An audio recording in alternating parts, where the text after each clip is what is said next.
Welcome, ladies and gentlemen, to chess.com's coverage of the U.S. Chess Barber and Rockefeller Tournaments of State Champions. And we are now witness to the long-awaited final round. Round 7 is upon us. The final round when all of the winners will be decided.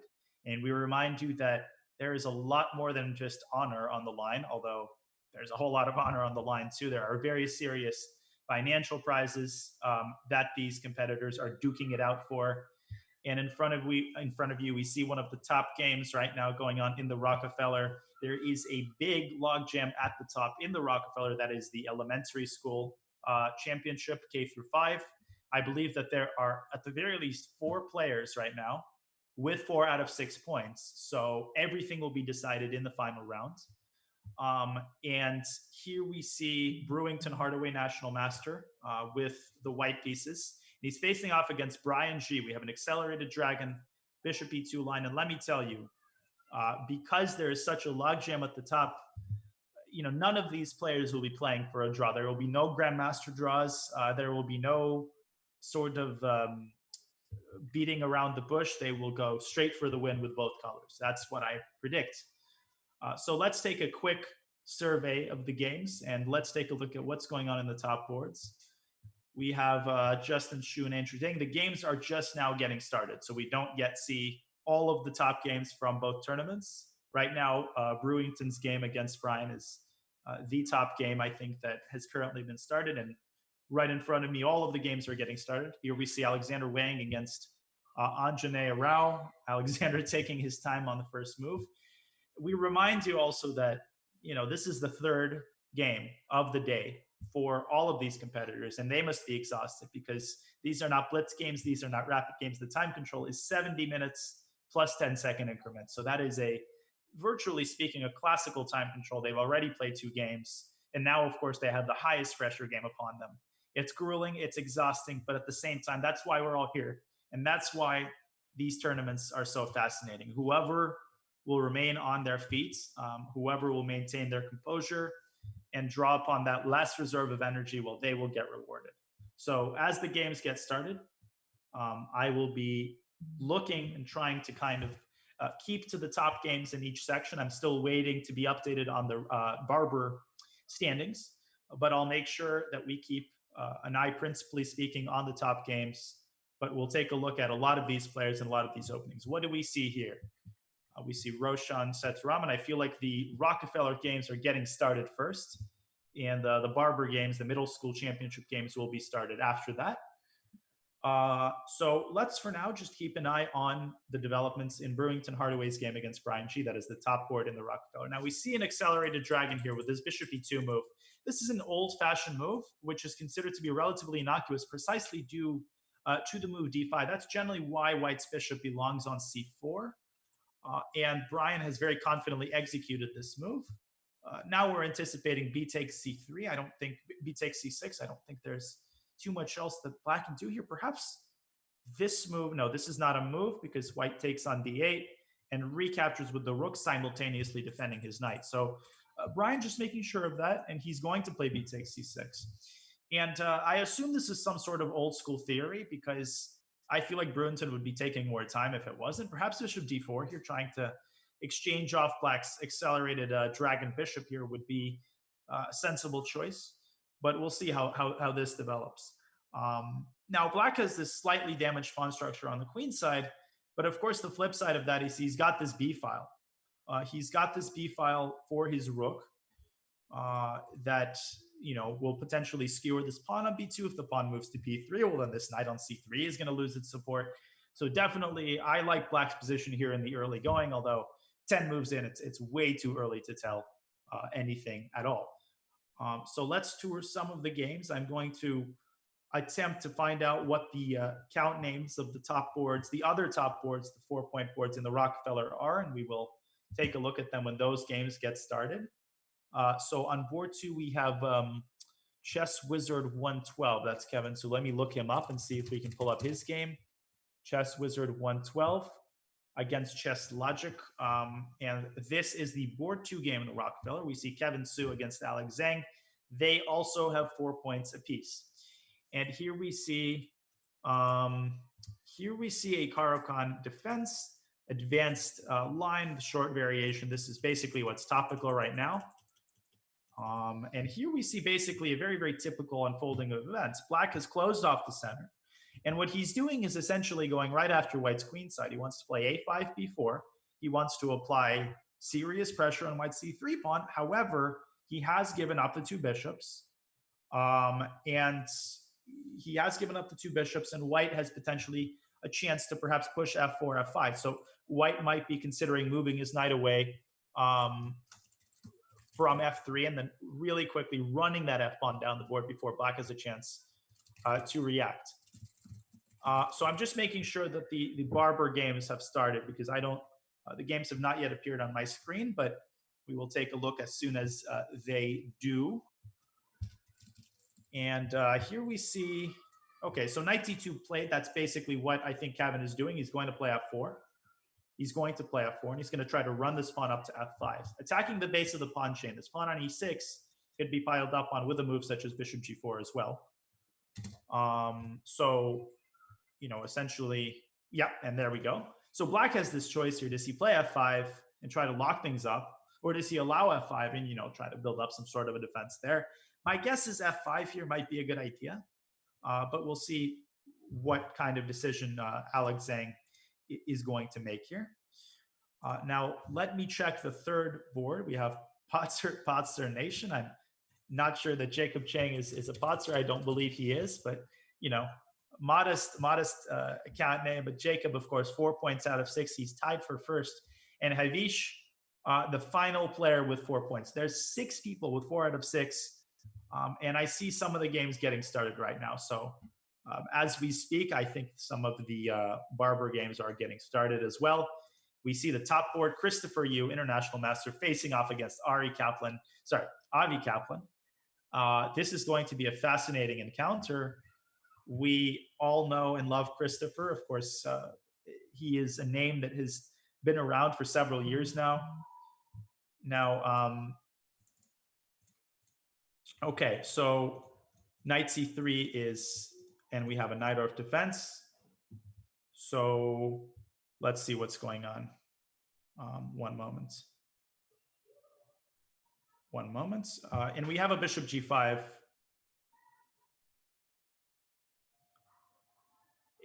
So we have a knight off with bishop g5. And f4 here, of course, is, well, e6 and then f4 is the main line. Yeah, and now, of course, Avi has to make a decision about what to move. To make knight bd7 there is also quite principled. And now we see queen f3, actually. Very interesting choice by Christopher. Because, of course, standard in this position is to play the move f4. Standard in that position is to play the move f4. But queen f3, you know, all of these recent attempts in the knight off, that has been a pretty big thing. Okay, so knight bd7. Knight bd7 played. Now let's see what's happening here. I would say castle is long, and I heard the buzz of a draw being offered, but again, I'm observing some other blitz games. I hope nobody's offering a quick draw. That would certainly not be in the spirit of the tournament. Now let's take a look at this interesting game. We have Aiden. Wow, what a position we already have here. The king on c3. Can you believe this? I'm just curious what opening this was. Takes. Okay, so he sacked. His rook got trapped. Oh my goodness. Now this king has made the rounds already. The king is sitting on c3, but after king b3 here, white is simply up in exchange. So let's take a look at some of the other top games. We have Roshan Nair against Michael Zhang. They are at the top of the standings. Also, I believe in the Barber. Let me just take a look at the updated standings. Now let me see. There we go. So at the top in the Barber is Jason Liang with 5 points. So let me pull up his game. He is Marty 435. He's got 5 points out of 6. What a performance for the young Jason Liang. And he is playing Arthur Guo, who's trailing close behind with 4.5 points. Then we have Evan Park, crazy pawns, also with 4.5 points against Bach in Go. Let us call up his game as well. And here we have a Rai Lopez with bishop g4. So essentially, the main line in this position is, of course, to play h3 and stop bishop g4. But we've talked about this earlier on the broadcast with William. It seems to be the case that, recently there have been all of these lines that used to be considered bad and it was a bygone conclusion. They are getting revived by modern engines. And it's been a fascinating transition from a very narrow set of openings that were considered acceptable to now all of these old school openings that new intriguing chess players have breathed new life into with very innovative use of engines and very innovative use, of course, of their own brains. Quite a five-fed development, to put it in Twitch terms. And we have one more 4.5 in the Barber. That would be Maximilian Liu, very strong player as well. He's got 4.5. So don't count those players out. If Jason Liang wins, he is in clear first right now, so he seals the deal with a win in his game. Arthur Goa, of course, a very formidable opponent, however. So we'll see how that game unfolds. Let us briefly return to the game of Brewington Hardaway. I was going to say Harrington Brewaway. It is getting late in the evening. And he's playing against Brian G. So here we have B takes C6 as predicted. And this seems to be a very successful result of the opening for Brian. He's got a very nice pawn center. He's got pressure down the B file. He might put his rook on D8 and supplement that with E5. This just seems to be a very, very solid beginning indeed for Brian. So it's completely anybody's game in the Rockefeller. We've got 6 players with 4 out of 6. I'm not exactly sure how the tie breaks works. Perhaps I could be advised on what the system of tie breaks is. I would imagine it's just shared first place, but perhaps we could get some confirmation on that as we take a look at some of the other games. So back to the game of Christopher Yu. Again, we have this queen on f3, which is a relatively unconventional system of development. Standard is the move f4 in this position. But Christopher going for queen f3, going for this modern line, and now going g4. So he's omitted f4 entirely. Very interesting setup. And he basically is going straight for ramming this pawn down the board, g4. Perhaps he's going to take on f6 afterward and then play g5. Of course, knight e5 comes to mind. Black might win this pawn, but that actually serves white's purposes after something like this. Well, first of all, white has f4 to consider. That might just win a piece. And but even simpler than that, h3 opens up that g file. Of course, black is not even close to castling, which is very important to point out. And any opening of the files is squarely in white's favor. So onus is now on Avi to find a way to play here. I would say just castling is probably a pretty prudent decision. The question now being, what does Christopher gain by not having his pawn in f4? Well, perhaps he wants to play h4 and prepare g5 that way. So I'm sure that he's still well within his preparation. Let's not look too much into this. We also have a top game, Pranav Prem against Benson Shekhnayadre. And we have kind of an Indian setup here. We'll be keeping an eye on this game as well. In the meantime, we go back to the game between Kevin Su and Alex Zhang, another 4-pointer game in the Rockefeller. As predicted, Kevin going squarely for this idea of playing f5. Now, one must notice here that Alex is just not close yet to developing play on the queen side. I'm quite concerned for his position here. Now, it's one of those cases where, and this is why players like an opening such as the King's Indian. White may take everything on the queen side in the King's Indian, just like black may take everything on the queen side here. But as soon as white plays f5, you hear the crunching of the bones on the king's side. So at the end of the day, if white's attack succeeds, it's checkmate. If black's attack succeeds, well, he might win a couple of pawns or pieces at the most. So we'll see how Alex handles this. I actually did think f5 in this position may have been a better chance. F5 may have been a better chance. And maybe he was a little bit worried about en passant creating this weakness on e6. But,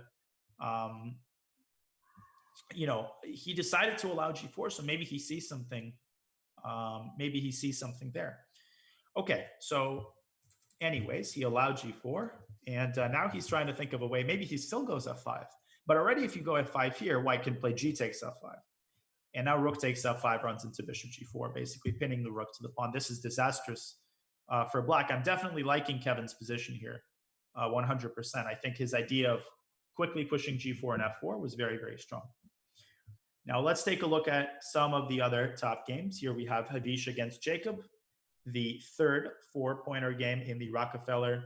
Any one of these could be decisive. Now, I've gotten word that there is a certain system of tie breaks that will be used in the event of a tie.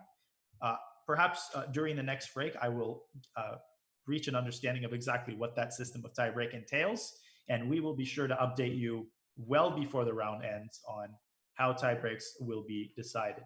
So what do we have here? We have another sharp Sicilian. This time we had a rouser. And okay, we had a theoretical rouser, blah, blah, blah. And bishop takes f6. Very interesting choice by Jacob here to play g takes f6. Now, this is something actually William and I had discussed in the morning, how even though it might appear that this is, absolutely crazy, well, it's actually not that crazy because this pawn mass is incredibly strong. And it's harder than it seems for white essentially to reach black's king. So we'll see how he handles this. So what happened was g4 makes sense. Black starts attacking on the queen side. We get a scintillating battle here. g5, very sensible. Rook to b8, preparing the moves a4 followed by b3.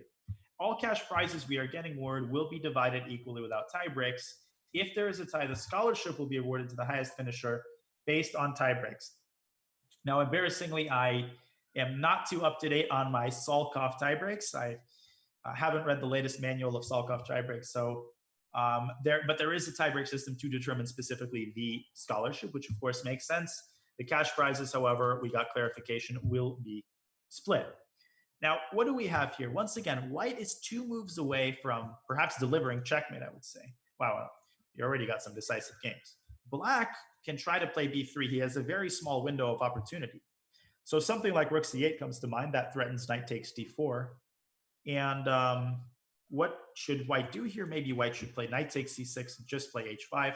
Of course, in these types of positions that are so sharp, you really can't care about pawns. It's not about pawns here. It's about who delivers checkmate first. And we had a move played. They're playing pretty fast. Knight takes d4, queen takes d4 by black, precisely probably to draw this queen out. And my guess is he's going to follow this up with rook c8. Then we're going to, a3, okay. Whoops, sorry, that was not what I intended to do. So what is the purpose of this move? The purpose of this move is, of course, to induce b3. And the point of this is that now black has this lobster and pincer mate possibility with a potential queen appearing on c3. For now, this possibility is protected against by white's queen, but you can imagine something like rook c8, rook f2. And first of all, black could consider queen c3 anyway. I'm not sure what to make of that endgame, but a move such as d5 comes to mind, opening up the possibility of bishop to c5, which would skewer the queen to the rook. So very enterprising play indeed. This is going to be down to the wire in this game. We will certainly keep an eye on the proceedings. We did have one quick draw, very interesting. Now we have this game, which I'm really intrigued about. Let's see, a5, f5, and f6. So Alex coming up with a very enterprising way of dealing with this pawn storm. I've seen this kind of idea before. I mean, essentially, he's just trying to slow everything down. He's claiming that white has bit off more than he can chew. And perhaps after something like f takes c6, f takes c5, I'm not sure what to make of this position. I feel like white should be better here just because this pawn is so scary. But, this pawn could also become a weakness in a little while if black essentially gets his queen to c8 after, of course, attending to this knight. I would never blunder a knight like that. So we'll see how this goes. Now let's see what else we can find here. Let's look at some of the other top games in the Barber. Of course, we are keeping an eye on Christopher's game against Avi. The top board, however, is not that of Christopher. It is that of Arthur Guo. So let us find the game between Arthur Guo and Jason Liang. One moment, please. This is Evan against Bach. That's board number 3.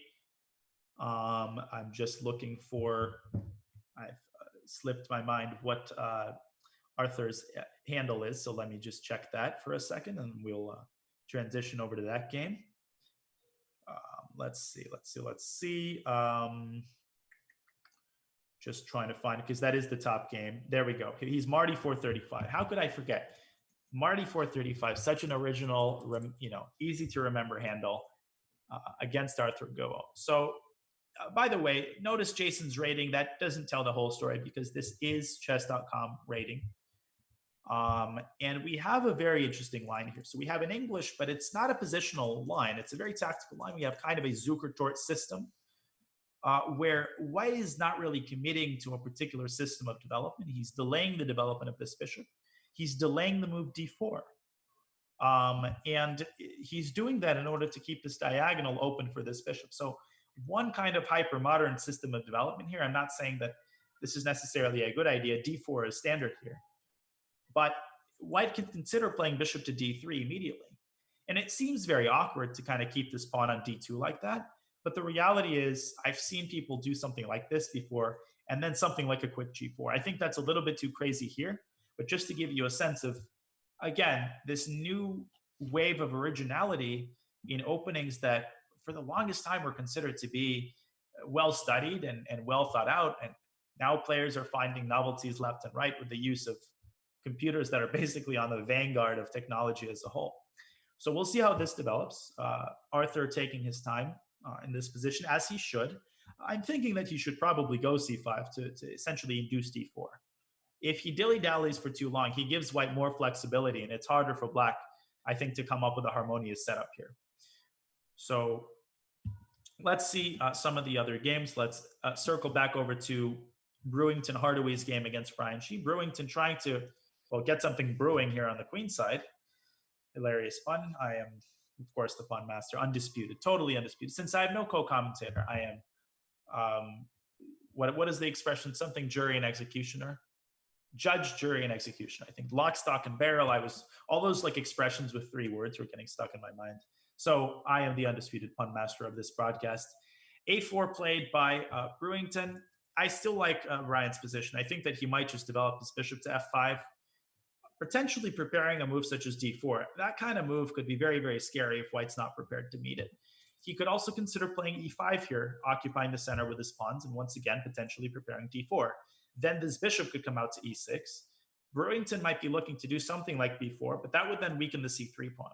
So you've got to be careful whenever you're pushing out pawns like this to make sure you're not leaving behind significant weaknesses, which White would be in the event of something like b4. But perhaps Brewington wants to do something like this, slicing off the queen's contact with the pawn. This arrow is more accurate. So still anybody's game. I would say it's well within the range of equality. We remind you that there's a fascinating position going on between Kevin and Alex. That is board 2 at the Rockefeller, both of these players with 4 points. And Kevin's still thinking how to react to this move f6. That's just a fascinating idea. That's just a fascinating idea. And, well, and I think that it might be the case that they actually have 4 out of 5. That needs to be confirmed. I was under the impression that there are 7 rounds in both tournaments, but I might have been mistaken, and the number actually might have been 6, because going into these players' history, I in fact do see that they've played only 6 rounds. So I guess scratch what I said about them having 4 out of 6. The players I said have 4 out of 6 actually have 4 out of 5. I was a little bit shocked. I thought, well, nobody has more than 4 out of 6, but that actually does happen when the field is pretty closely packed together. So this is indeed round 6, not round 7. That is my bad. So Jason, that makes Jason Lane's performance all the more impressive. The man has 5 points out of 5, ladies and gentlemen, against the fields. That includes the likes of Christopher Yu and incredibly strong players. So Jason Liang with a absolutely electrifying performance. Now let me, I thought it was Marty, but now I can't even find Marty.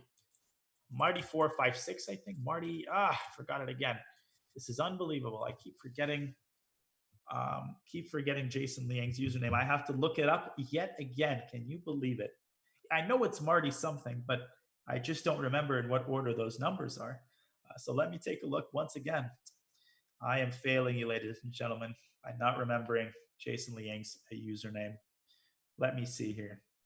For the 3rd time, it is Marty 435. Man, I was so close. That was 345. Marty 435.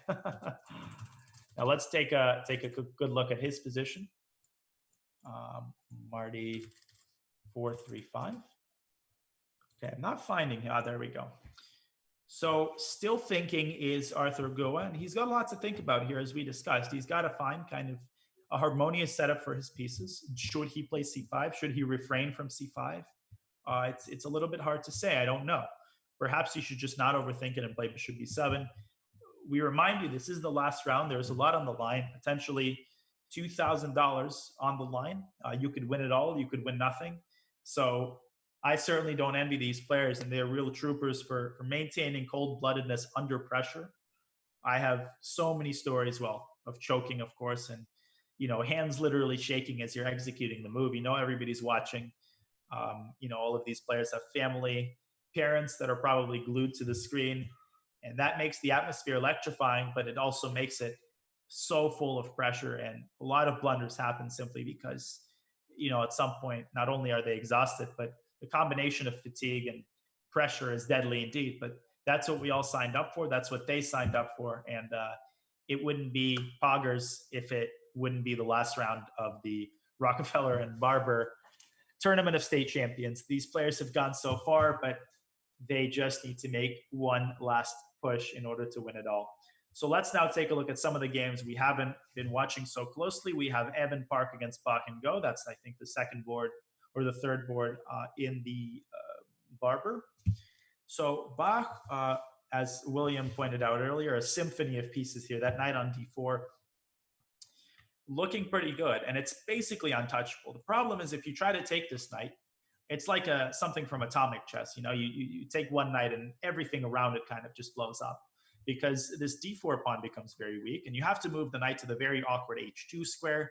Now black could follow this up with bishop b4, followed by bishop to c3, and then taking on d4. So definitely not very advisable to take on d4, e4 with the knight. Neither is it advisable to take with the bishop.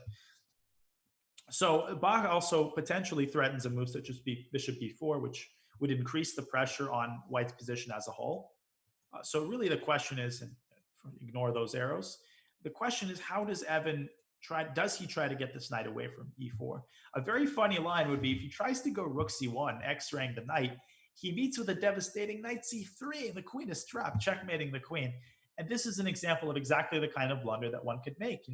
You develop this sort of tunnel vision, and boom goes the dynamite. You drop the queen. I actually really like Bach's position from a practical standpoint. He's holding all of the cards here. Perhaps Evan should consider bishop f4, extending the attack on the e4 knight. Maybe this is the way to get this knight out of here. Once again, knight c3 has to be reckoned with, as does a positional sacrifice, such as knight b4, sacrificing a pawn, but in return gaining this monster outpost square for either the queen or the knight. Still, I think bishop f4 might be the lesser evil here. We'll see what kind of approach Evan chooses here, but certainly precision required. Now back to Christopher Yu's game. We have some developments here, and look at this move, bishop d2, very creative. He's basically threatening g5. So it seems a little bit artificial, right? Just dropping the bishop back. But once again, chess has been redefined recently, and words such as superficial or artificial are very much relative now. It's all about how the computer evaluates the position. It's all about concrete ideas, and that's what makes a lot of this so magical. So Avi very sensibly has put a knight on c4. Now, the trade of bishop for knight generally is in black's favor, because this bishop on f1 is oftentimes required to support and buttress not only white's attack with moves such as f5, but also the pawn on e4. So after takes, black can drop a bishop on b7, a rook on c8, and this pawn on e4, without the support of a bishop, say, on d3, could really begin to lose its support, and white's position might very well begin to crumble here. So definitely, I think the ball is in Christopher's court here. I imagine the move such as bishop d2 is part of his preparation. Maybe he should play f5 here and give up the other bishop. Maybe this is the lesser evil. I'm still not thrilled with his position here. Like takes, the other knight comes out to this beautiful square on e5. b4 follows. I'm not sure, ladies and gentlemen, about this move, bishop d2. I feel like Christopher, there's this Russian expression, overbend the stick, which basically means go a little bit overboard on the creativity segment, on the creativity aspect of your play. So maybe he overbent the stick a little bit with bishop d2. Now he might end up dropping this bishop, and neither bishop is one that Christopher wants to part ways with. So we'll see what he does here. Maybe something crazy like f5 and f takes c6 is called for. I don't know. I don't really believe that, but something to this effect. Actually, this might be something. The thing is, after f5, though, black does not have to play knight takes d2. He can play knight e5 first, and he preserves all of the advantages of his position. So the question really is, what does Christopher do here? And he has settled into a deep think, as has Brian G against Brewington. Now let's see what happened here. He is still thinking after the move a4. We have a critical position here. Let's quickly check into the game of Kevin against Alex Zhang. Kevin tried to maintain the tension with knight f3. And see, he ran into a bit of an issue here, which is that d takes e5 drops the pawn on f5. Perhaps you could, and if bishop takes b6, black takes with check. Crucial detail, otherwise white would have captured on d5. So instead of this, Kevin plays knight takes c5. And bishop to g5, what a move. What a move, exploiting all of these checks. If knight takes c6, you take with check. And if bishop takes g5, black takes once again with check. So exploiting the vulnerable position of white's king in order to diffuse the tension and create favorable tension of black's own. I love this decision by Alex Zhang, performing in pressure. And perhaps here Kevin should consider something like queen d2, just sort of holding the tension. And after bishop takes c3, the queen comes out to a very nice square. It supports the knight. This pawn on f5 is isolated, but it's also hanging over black's position like the sword of Damocles. It's controlling all these squares. It could potentially be used as a battering ram and come to f6. One idea being even f6 here, opening up that g file. So something to consider for Kevin. Would not be such a, he could also play bishop f2, but then that would drop the pawn.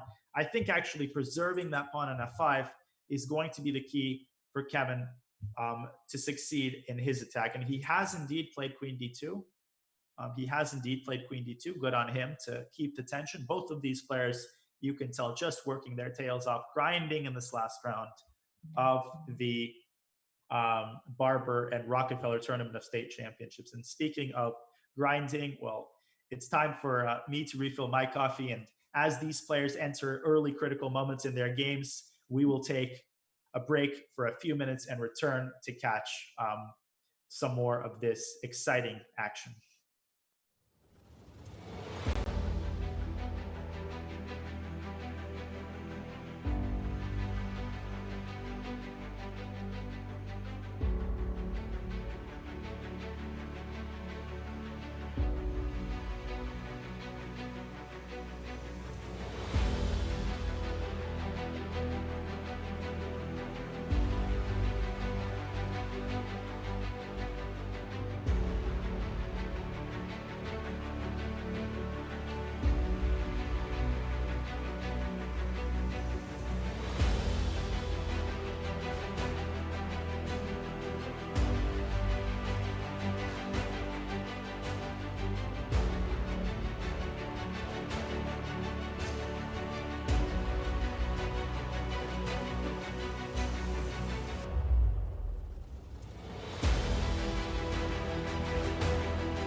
coverage of the U.S. Chess Rockefeller and Barber elementary school and middle school tournaments of state championship.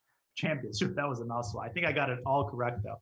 So some of the games here, this is the final round, round 6. The players are duking it out for big cash prizes, for a massive scholarship. There is a lot on the line, and we are monitoring the top games as they transition from the opening into some fascinating middle games. All of these players exhausted for sure, but full of fighting spirit. And we have been marveling essentially all day at their ability to handle very complex positions. We've had some upsets, we've had some brilliancies, some blunders, and we certainly will have more of the same in the last round. So let us now refresh and recap what is going on in the top games in the Barber and Rockefeller. So in the Barber, we have Jason Liang at the very top with 5 points out of 5. Of course, a win, since he's in clear first, guarantees him a win with 6 out of 6. That would just be a massive Bobby Fischer-like performance. And he has the white pieces against a very capable opponent who will not back down easily, Arthur Guo. Jason essaying kind of a cross between an English and, well, cross between an English and an English. He's played this hyper-modern line where he basically delays the move d4, keeping this diagonal open for the bishop. And both players taking their time. We've had a couple of moves here. Okay, so finally Jason has indeed played the move d4, and they've transitioned into something resembling a Slav or a Queen's Gambit kind of structure. I think the position is equal, nothing to write home about yet. One of Black's main ideas in this position is to maneuver the knight Rai Lopez style to g6. So something to the effect of knight f8. Let's say white plays, I don't know, a3, black plays knight g6. White oftentimes tries to cut down on this pawn chain, attack the base of the pawn chain. And black starts to gather pieces on the king side for some sort of potential attack that may or may not center around a move like knight e4. So we will be checking back in this game. We now look at a game that began with a fascinating opening, a game between Kevin Su and Alex Zhang. These players share the lead with 4 points out of 5, a group of 6 players in the Rockefeller Elementary School State Championship. And here the position has largely liquidated. Essentially, Alex has made this excellent move, bishop g5, to which Kevin responded well. And now I'm not sure about Kevin's last move, knight takes c6. He's essentially relinquished the tension, giving up his strongest piece. It seemed a lot more natural to me personally to play a move such as rook a to e1, preparing to move the bishop away and defend the knight. So if black plays rook a e8, well, now we can play bishop h5, both attacking the rook and reinforcing the knight. And if rook after rook e7, well, perhaps he could have tried queen g3, slicing and dicing into the position. Now that knight on e5, very strong, the bishop on h5, restricting the rook from coming to e8. I feel like this would have been the way to squeeze the most out of what was really an excellent opening and a very, very good plan of pushing that f pawn. Here, he has played bishop h5 anyway, and what he's trying to do for almost certain is to prepare the move queen e6 check, when the red carpet will have been rolled out for this pawn. The bishop, of course, guarding e8, that's the whole point. But Alex under no obligation, first of all, to allow queen e6 check, and he may also try to take the sting out of it. A move such as rook f6 comes to mind. Perhaps white is still better. Perhaps I misjudged this. Maybe rook b1. And it appears that despite, the general flimsiness of white's king position, black's king is experiencing some storm clouds as well, because queen g5, rook e7 coming in very fast. So we've got a fascinating position here. We will keep an eye on this. Let's check into the top board. Again, both players with 4 out of 5 at the Rockefeller. We have Brewington Hardaway, National Master, facing off against Brian G in an accelerated dragon that at first has gone Brian's way. But here we see that Brewington has kind of taken over the initiative. He's played the very sensible move, bishop d4, and Brian responding by taking, which at least instinctively seems a little bit odd to me, because this pawn on d4 essentially restricts not only black's bishop, but the pawn majority as a whole. White, on the other hand, with a 2-on-1 on the queen side, that's not just any 2-on-1, it's tremendously mobile, and Hardaway wasting no time showing that to his opponent playing b5. These pawns were coming very fast, a5, and then queen b4 chiseling his way inside. I mean, this is quite unpleasant from a positional standpoint. And we should also point out that rook bc8 can always be met with rook to c5, dropping the rook into c5, and then doubling rooks. Taking this would just be lead to this killer pawn phalanx. I definitely like Brewington's chances here. This could be huge. So we will certainly keep a very close eye on this game as well. Let's take a look at Javi Shripad against Jacob Chang. This is the third four-pointer game in the Rockefeller. And here we see, indeed, as predicted, d5 played by Jacob Chang, reminding you that the idea of this move is to prepare the move bishop c5. That would be devastating if allowed. But Havish also must keep an eye on the c3 square. He must, oh, actually, no, my bad. That was not what happened. Queen f2 was played. That was my analysis, but in fact, d5 was played, although in a slightly different version. And oh, my lands, d5 and e5, threatening e4. All of White's nightmares have come true. g6 out of desperation. And now look at this move, e4, opening up the diagonal for the bishop. And it appears to me that we are going to have a winner here. Jacob Chang is about to win his game against Havish Shripad, and he will have been guaranteed, I believe, and I will check this right now, but I believe Jacob has 4 out of 5 points. And if he wins this game, he will have guaranteed himself, at the very least, a tie for first place in the Rockefeller. Now, there are tie breaks that are used to determine who gets the scholarship. However, the cash prizes are split. So a potentially huge result by Jacob Chang, just checking right now.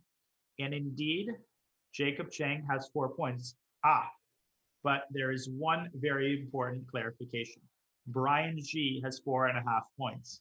So if Brian G beats Brewington Hardaway, which given the position is extremely unlikely right now, then he will have clear first.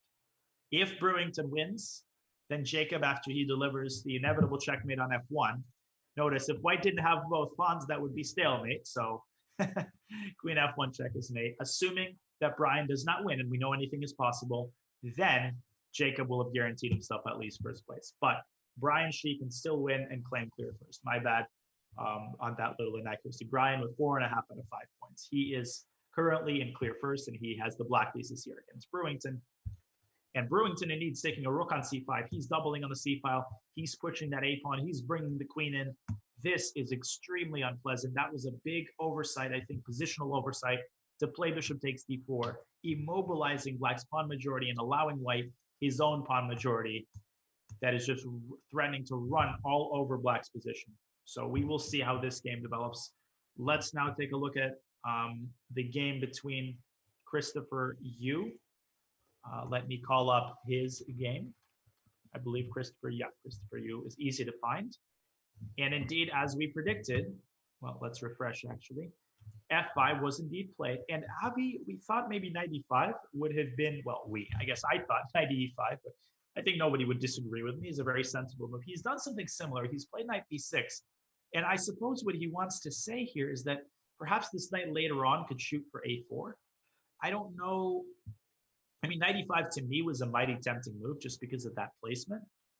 But perhaps Avi has somewhat more sanguinary intentions here, and he's not too worried about a move such as f6. We've discussed time and time again this Scheveningen structure and how solid it is. So Black can simply take all this with impunity. White doesn't have anything going. This is an opening experiment that may have backfired for Christopher. Of course, it's way too early to tell. Much of the battle is still ahead.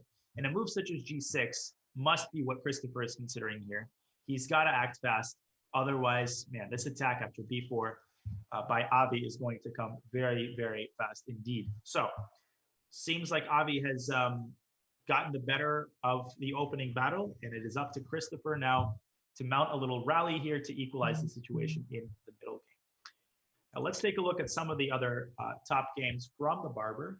Let me once again check in for a quick look at the standings to clarify them to you. Now let me see here. Now in the Barber, we have, of course, Jason with 5 points. We have Arthur Guo, 4.5. We have Evan Park against Bach and Go, both of them with 4.5. So let us now transition over to Crazy Pawns, Evan against Bach. We liked Bach's position there. Let us take a look at how that has proceeded. And we have an exchange sacrifice that happened. Wow, let's take a look. What happened here? Indeed, Bishop f4 was played as predicted. Kudos to Evan.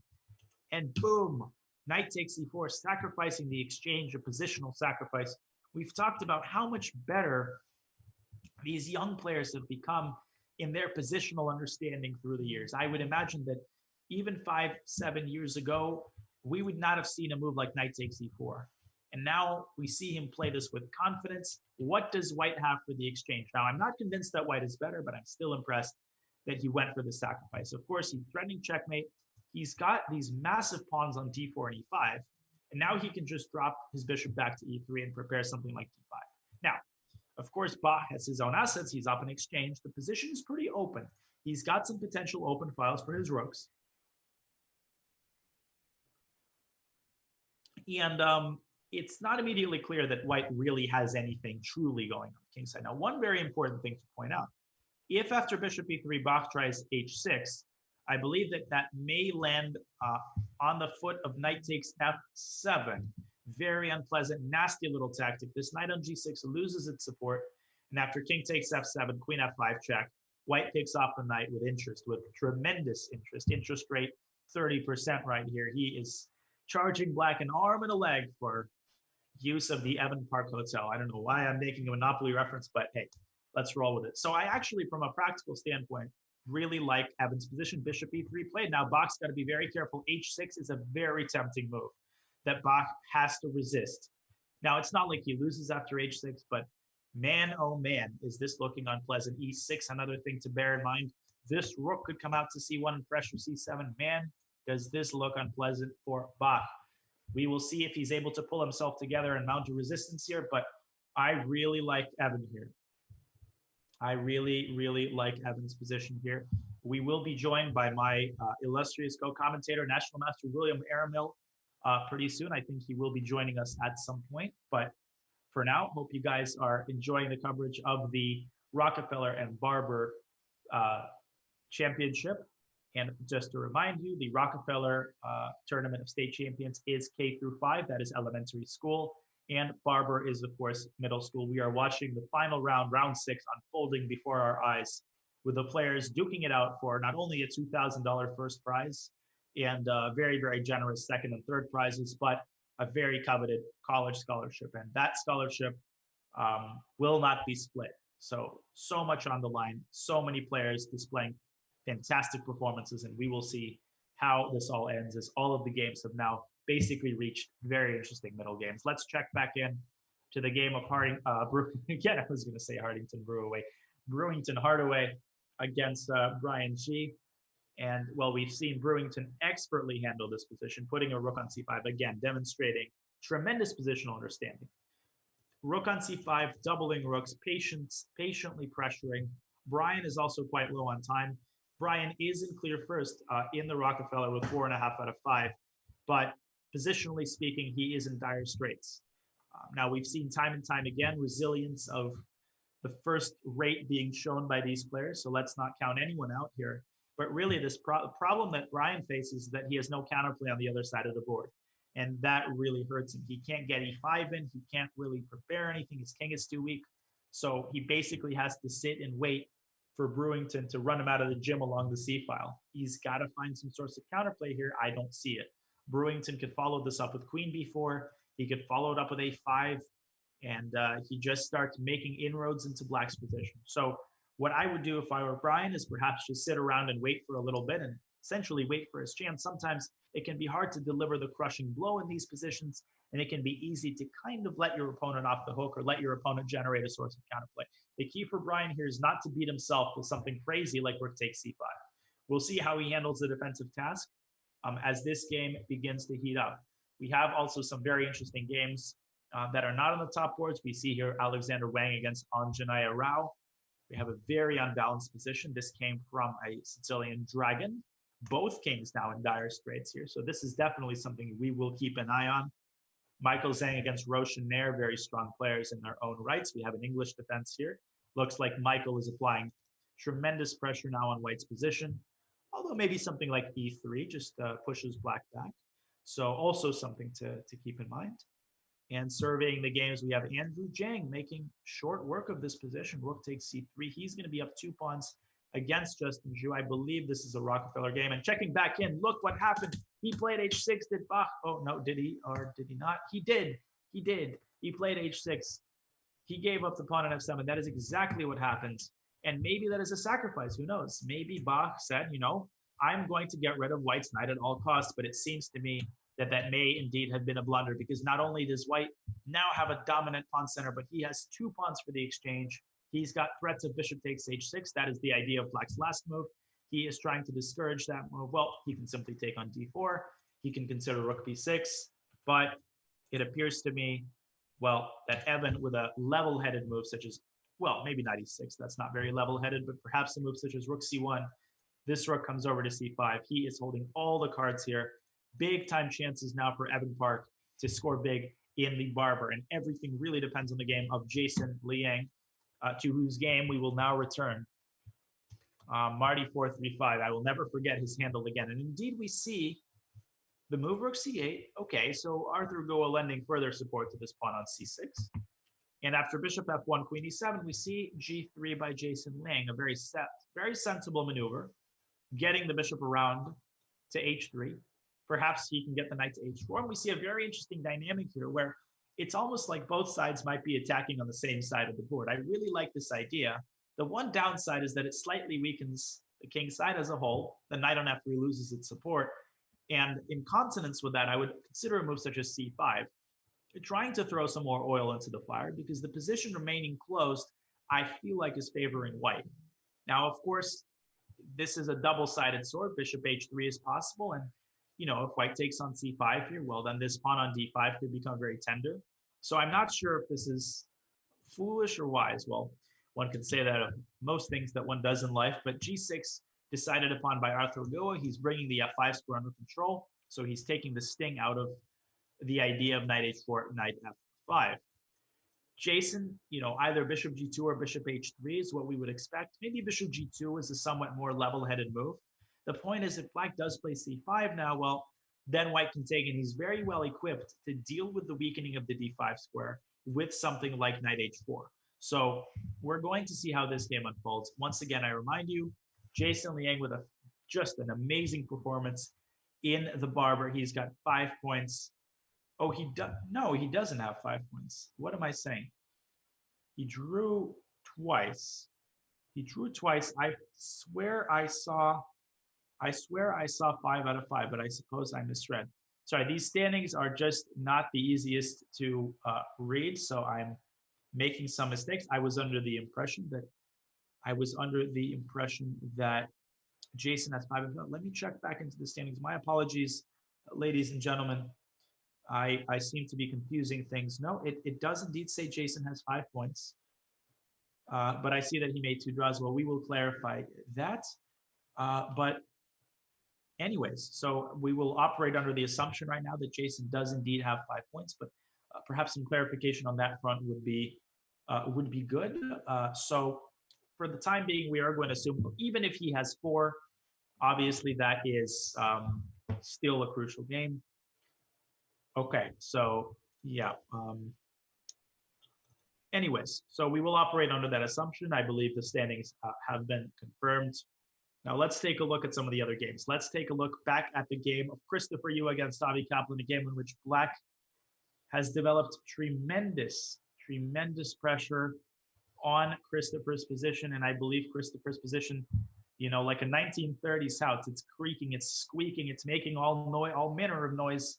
And that noise is not very good. b4 coming in, bishop b7 is possible. Look at that knight on c4, knight takes d2 is possible. This just looks super nasty for Christopher. And he has not managed to manufacture too much activity on that king side. He hasn't managed to play g6. He hasn't managed to play f6. He's got to make something happen here. And I don't see what that something might be. Now, he's trying to hold the fort together. He probably wants to meet b4 with knight to d5. Takes, and bishop b7. This still looks mighty unpleasant. That d5 pawn has become a weakness. So what to say, what to do for Christopher? Big time decision by Avi. He's definitely feeling nervous. So Christopher, he's very experienced in these situations. And that might be one of the boons of these more experienced players. Christopher has played in so many world youths. He's faced so many high pressure situations. This is just another day at the office for him. And he is also a tremendously resilient player.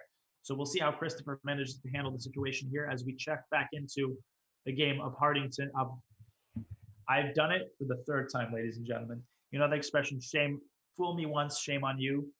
Fool me twice, shame on through. Fool me thrice, and your name is Daniel Naroditsky. So Brewington Hardaway now thinking patiently, treating this position. Queen a5 as possible, as is queen c3 or queen b4. All of these moves, applying general pressure. Rook c3, building up an Alechine's gun. Rook c3, rook h3, suggested in the chat. Very much possible as well, attacking on both fronts.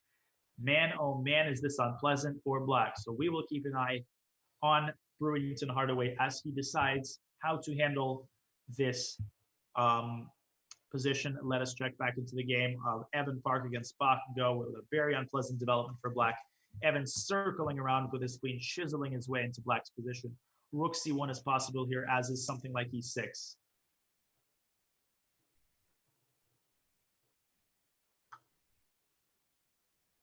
So we'll see what is Evan's choice going to be. In these types of situations, one very important thing to point out, sometimes there's another Russian expression that basically means your eyes are spreading in all directions. You see so many good moves. You just cannot choose what to do. And it's very, very important to manage your time well, as Evan is doing, playing rook c1 relatively quickly. I love this decision, bringing the rook back into the game. You see how patiently all of these players are treating their advantages. No rash movements, no hasty decisions. They're spending their time well, and they're making good, solid positional decisions along the line. We have some decisive games on a couple of the lower boards. So let me now close them so that we can keep an eye on all of the remaining games. We see Advaith Vijay Kumar against Oscar Wang, a position in which black is very much in trouble. This is one of the high boards, I think, in the Rockefeller. Queen to h6. What a devastating move. Where is black's dark squared bishop? Man, oh man. And he played bishop takes e3. That, I believe, might be a big no-no, because look at this bloodthirsty queen traveling to h6, accompanied by the knight. Black might get checkmated on h7. So Oscar in big trouble here against Advaith. And what a pawn sacrifice by Advaith, understanding that the weakness of the dark squares is and always will reign supreme. Now, let's take a look once again at some of the top games. Let's take a look at Kevin Su against Alex Zhang. Knight a4 played, and now rook f2 by Kevin, lending further support to the b2 pawn, freeing up this b1 rook to potentially go to e1. And queen e6 check just has to be accounted for. I wonder even why queen e6 check on the previous move was not played, and I think the reason is queen takes e6 and g6 blocks off the bishop. No more red carpet for that pawn. Well, there might be a black carpet for that pawn, black signifying death here. Bishop f3, knight b6, and this pawn may be, as Kevin probably correctly judges, more a weakness than a strength. So a very patient move indeed by Kevin. Rook f2. Again, I'm impressed time and time again by these players' patience, especially considering this is the last round. You know, they've probably got a warm dinner and a nice comfortable bed waiting for them, but they ain't thinking about that bed. They're thinking about how they can win this next game, and they're thinking about how to carry home that prize. Let me tell you, that is for absolute sure. Nobody's thinking about how tired they are. Nobody's feeling sorry for themselves. And this is what makes this tournament and scholastic tournaments in general so incredibly fun to watch, so impressive. We talk often, we have this debate about the skills that chess arms you with. Does chess make you better at math? Does chess make you better at school? You know, back and forth the discussion goes. But my 2 cents is that that may be debatable. Perhaps the answer is no, there's no clear correlation. But chess, when you look at these tournaments, you can see, and you don't need any scientific evidence for that. I think it's clear. The proof is in the pudding at how well chess simply builds stamina. The ability to not only get up when you've been beaten down time again, because there is no choice. The next game of the tournament starts at the appointed time. You just can't take it off.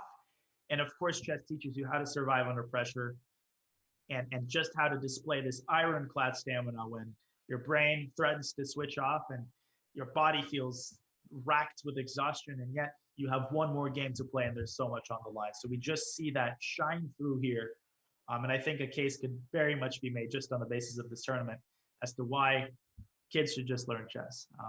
Well, am I biased? Obviously, but I believe that this is the best place to be biased. I am biased in favor of chess, as I think we all are. So back to the games, back to business.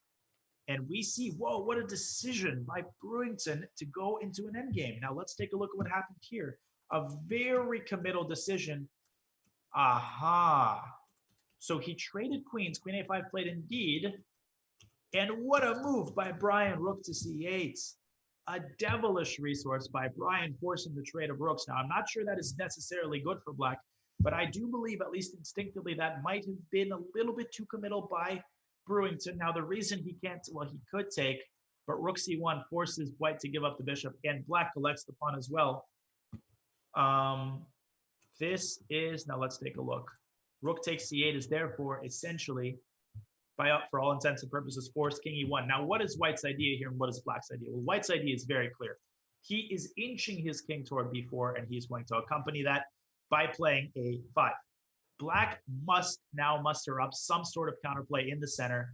My take is that black has to play either f6 or e5, or he has to try something to this effect. And now the question will be, which passed pawn will outweigh the other? My guess is that white should be the one pushing for a win here, but man, are these positions always double-edged. In fact, sometimes you overpress, and before you know it, a position like this might very well be winning for black, because although white's pawn is further advanced, guess what? Black's pawn has the support of its king, and any pawn endgame here is going to be winning for black because of the proximity of black's king to the pawn. So we might see something like this. Bishop takes d3. We're going to see a scintillating pawn race. This game is going to come down to the wire. I wonder if Brewington intended this, or perhaps he missed the move rook c8, and we see f6. Now the key question for white, does he play f4?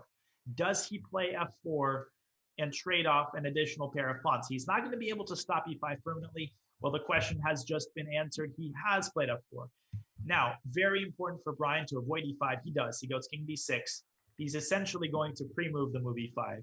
Bishop to g4 is possible for white, but once again, that would be a little bit artificial, superficial on account of bishop to b7. That would simply renew the threat of b5. My guess is Brewington's got to play king c3. One thing, I feel like Brewington rushed just a little bit. Now, it's easy for me to sit here in the comfort of my own cabinet and say, this guy rushed, that guy rushed. Guess what? Put me in his shoes. I'd probably make a mistake a long time ago. These kids are tremendously focused, and I don't mean this critically at all, but sometimes you get excited, you see that path to victory, and you rely a little bit too much on your intuition. And I feel like this rook c7 move, it looks very flashy, but unfortunately this move, king f8, followed by this trade, really takes the pressure up. So perhaps in this position, Brewington should have dropped his queen back to b4 and supported it with a5. He can basically almost always go into an endgame when he wants, but guess what? You can't untrade queens, well, unless you promote a new one, but that doesn't seem to be likely to happen. So we will monitor how this endgame proceeds. King e3 by Brewington. We are expecting e5. Now, I still think absolutely white is pushing here. White might even still be winning with very precise play. What I don't see is a specific way forward. If you don't get a5 in, and with his last move, it doesn't seem like Brewington has that intention, I just don't see too many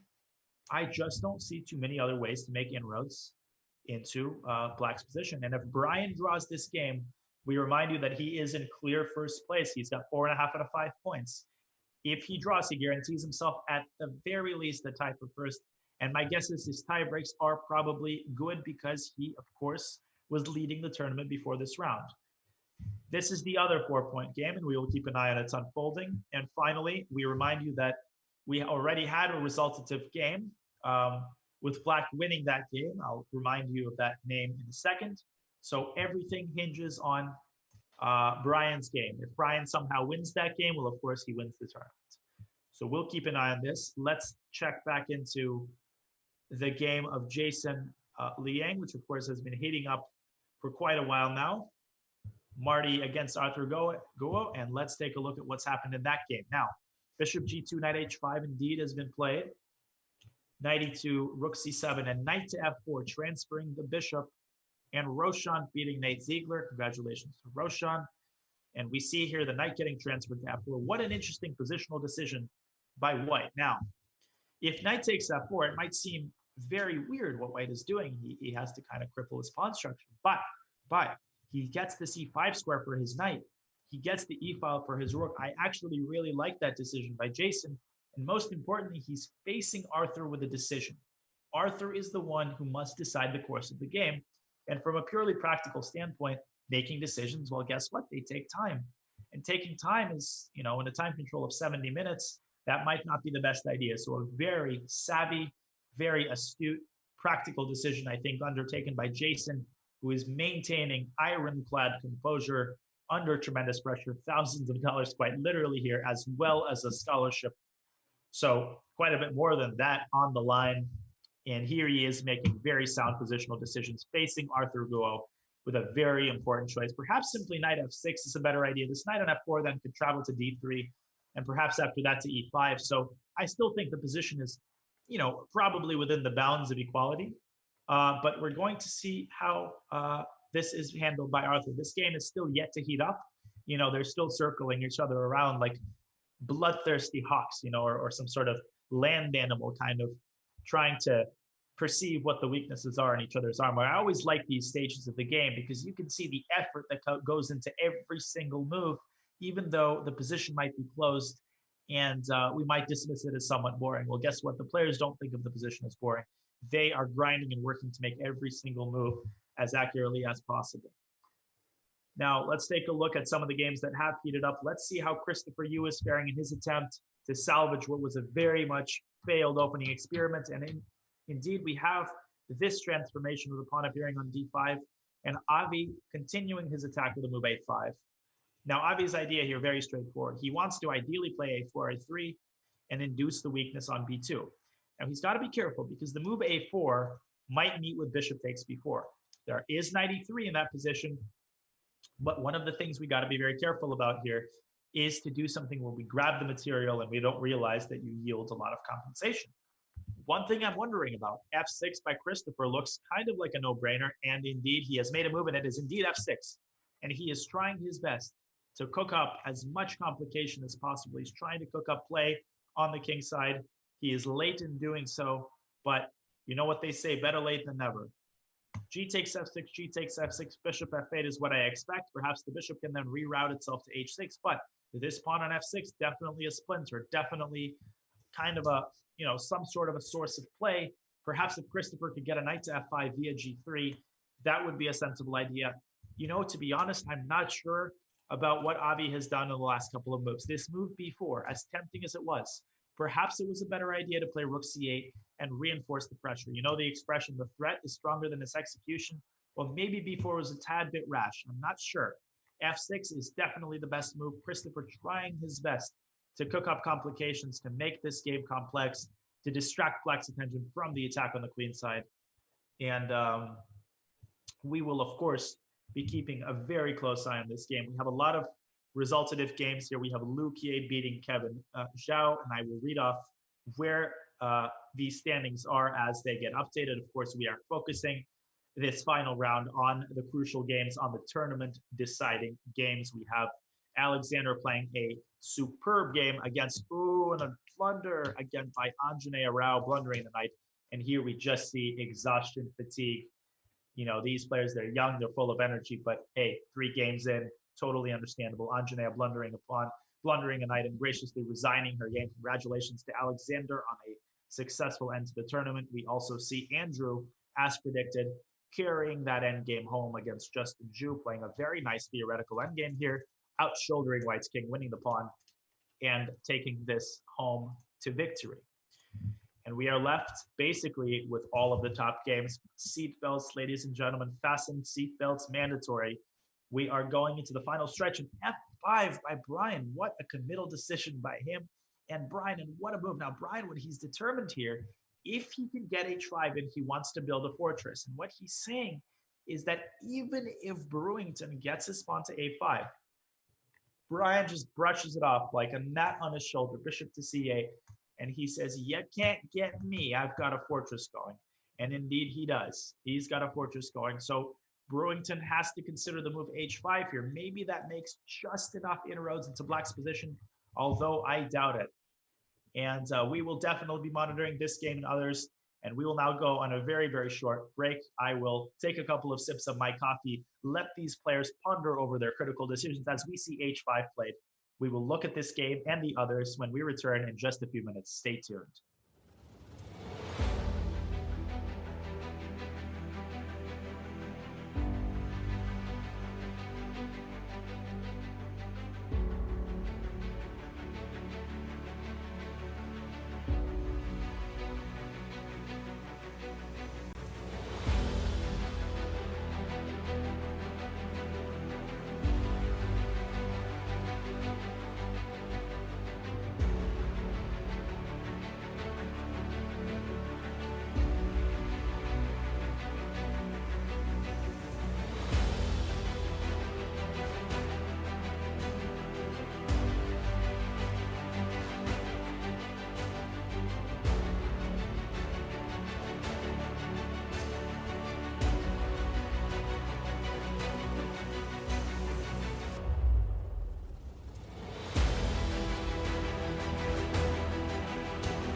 Welcome back to chess.com's coverage of the U.S. chess Rockefeller and Barber tournaments of state champions.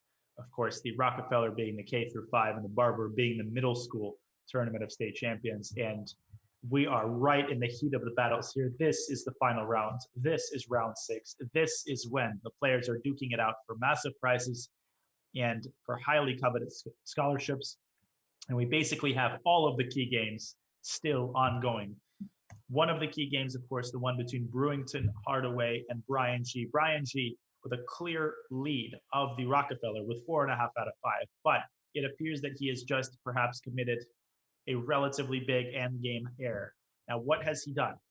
He has allowed Brewington to play h5. Now, I'm not a fan of his move g takes h5. Brewington, of course, with 4 out of 5. So this will be huge if he wins it.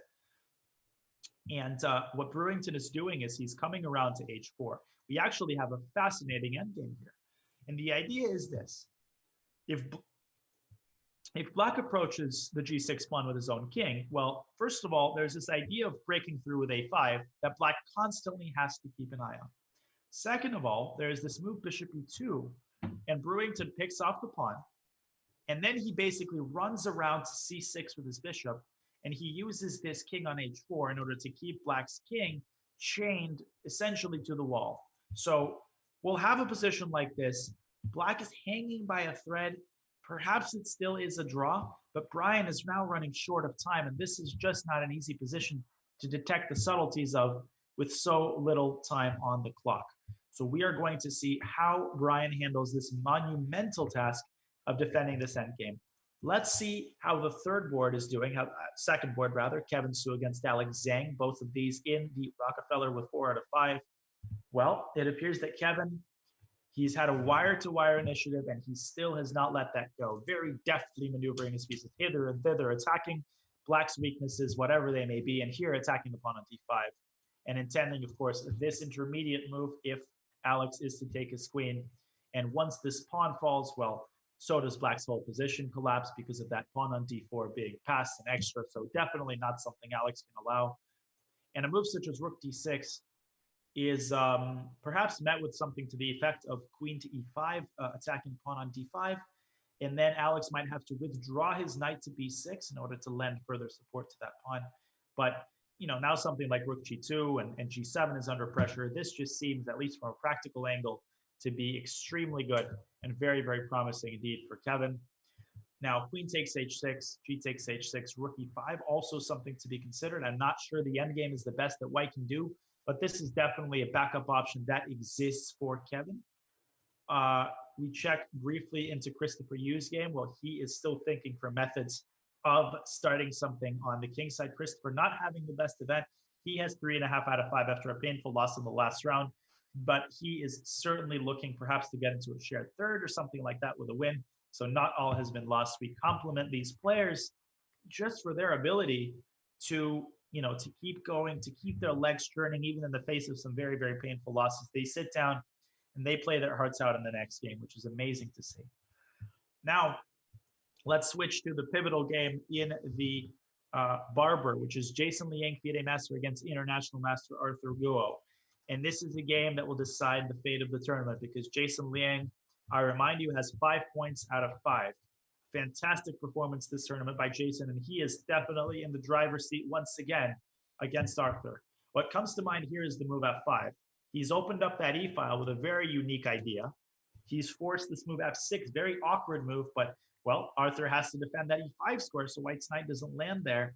Now h4, and now f5 has been played by Jason, so he is applying tremendous, tremendous pressure on Black's position. F takes g6 is an idea. This e-file, also in White's favor. Arthur saddled by weaknesses. This definitely looks like a very promising situation for Jason. No doubt that he's feeling nervous. No doubt that his hands might be shaking. No doubt that he's tired, but Jason proving himself very much up to the task of playing a fantastic final game so far, but we will certainly stray from the commentator's jinx here because I know what I'm capable of doing. On my own stream, I call it the Naroditsky jinx. The moment I start complimenting one of my opponents, that opponent happens to blunder. So, well, I'll take my hands off with c bishop c8. Of course, for Arthur, his position remains very solid and tough to crack. He's trying to activate this bishop, which was just kind of sitting there dormant on b7. This bishop perhaps comes out to f5 or g4, either pinning the knight or attacking the queen, warding off white's queen from its contact with the g6 pawn. So we will see how Mr. Liang, FIDE Master Liang, treats this fascinating position. Let's take a quick look once again at some of the games we've just seen. Let's take a look at Brewington. And indeed, we see, well, black has played h4. So Brian has made it difficult for Brewington to reach the g3 square, but what white can do is play king g1. Now, black has no way to make inroads in white's position. So this is not, not a matter to say manca s. We just bring the king over to h3 and then take h4. And basically we have the same position. So Brian has bought himself some time, and I'm loving that Brewington is exercising some patience here, not playing instantly. But I think after king g1, the king's march toward the h4 pawn is inexorable, and that bishop on e2 doing a fantastic job of cutting the king off from h5. So I would say this is 50-50. I certainly think white has excellent winning chances, but it might also be the case that Brian finds some sort of a way to construct the fortress, and once he does, there will just be no way in. I should also point out Brewington, of course, has declined the draw offer. Well, he's got absolutely nothing to lose. He can only win this game. They're playing for 2 results. Brewington starts with the move bishop h5. I'm not sure why he's necessarily delaying the moves king g1, king h2, king h3. Perhaps he's just trying to suck some time off of black's block. One thing he's also doing, king f6 might be very well met with bishop e8, as I mentioned earlier. The bishop's transfer to c6, followed by a5 and b6 might be an incredibly strong idea. Very deftly displayed endgame prowess by National Master Hardaway here. Once again, last game, last breath, and he is putting on full effort, potentially endgame display worthy of Capablanca, but let us not jinx him and watch this endgame unfold instead. We have developments in Christopher Yu's game. He has indeed decided to sacrifice an exchange here, which I think is a completely sensible decision.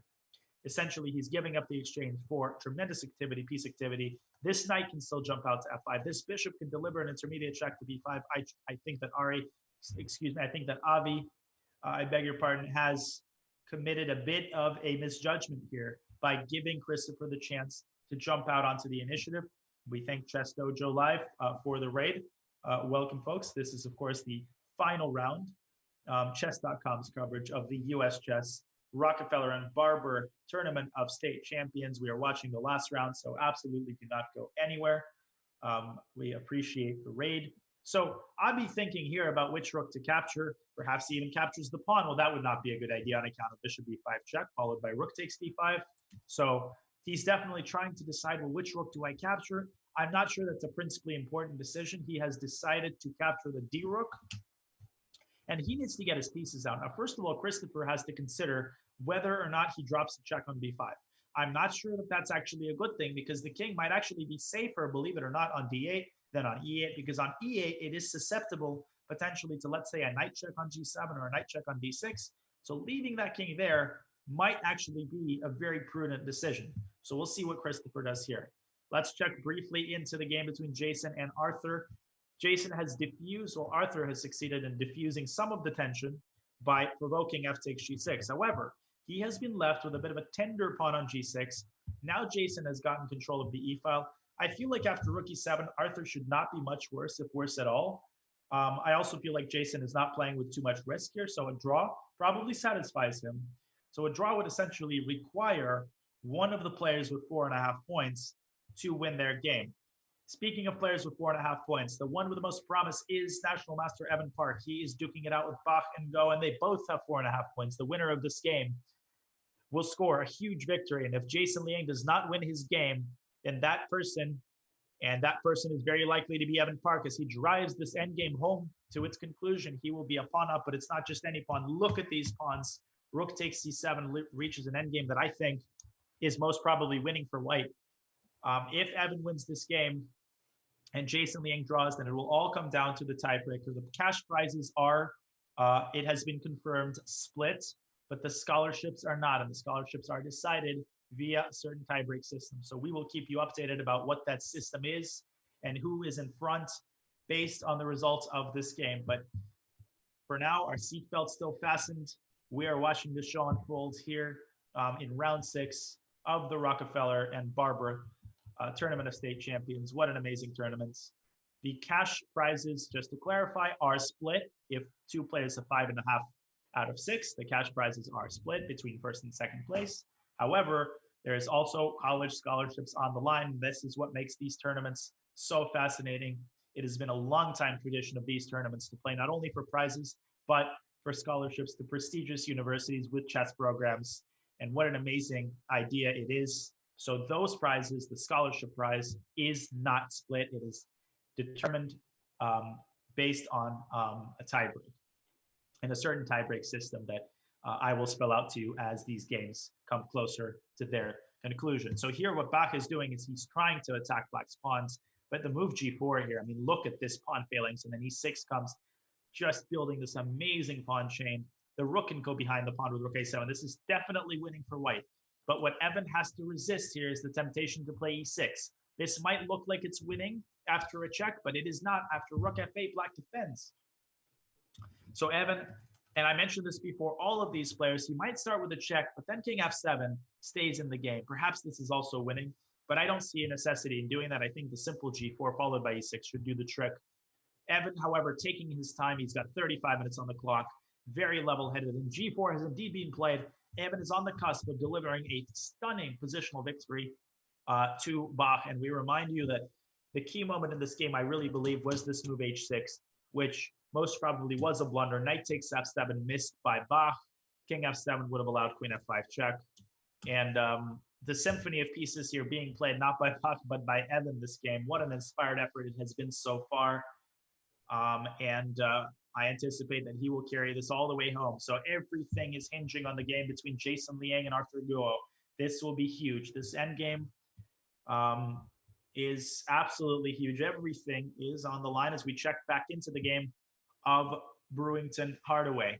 Now he has mounted this king g1 move. Now h3 has been played and he has gone g3. What a move.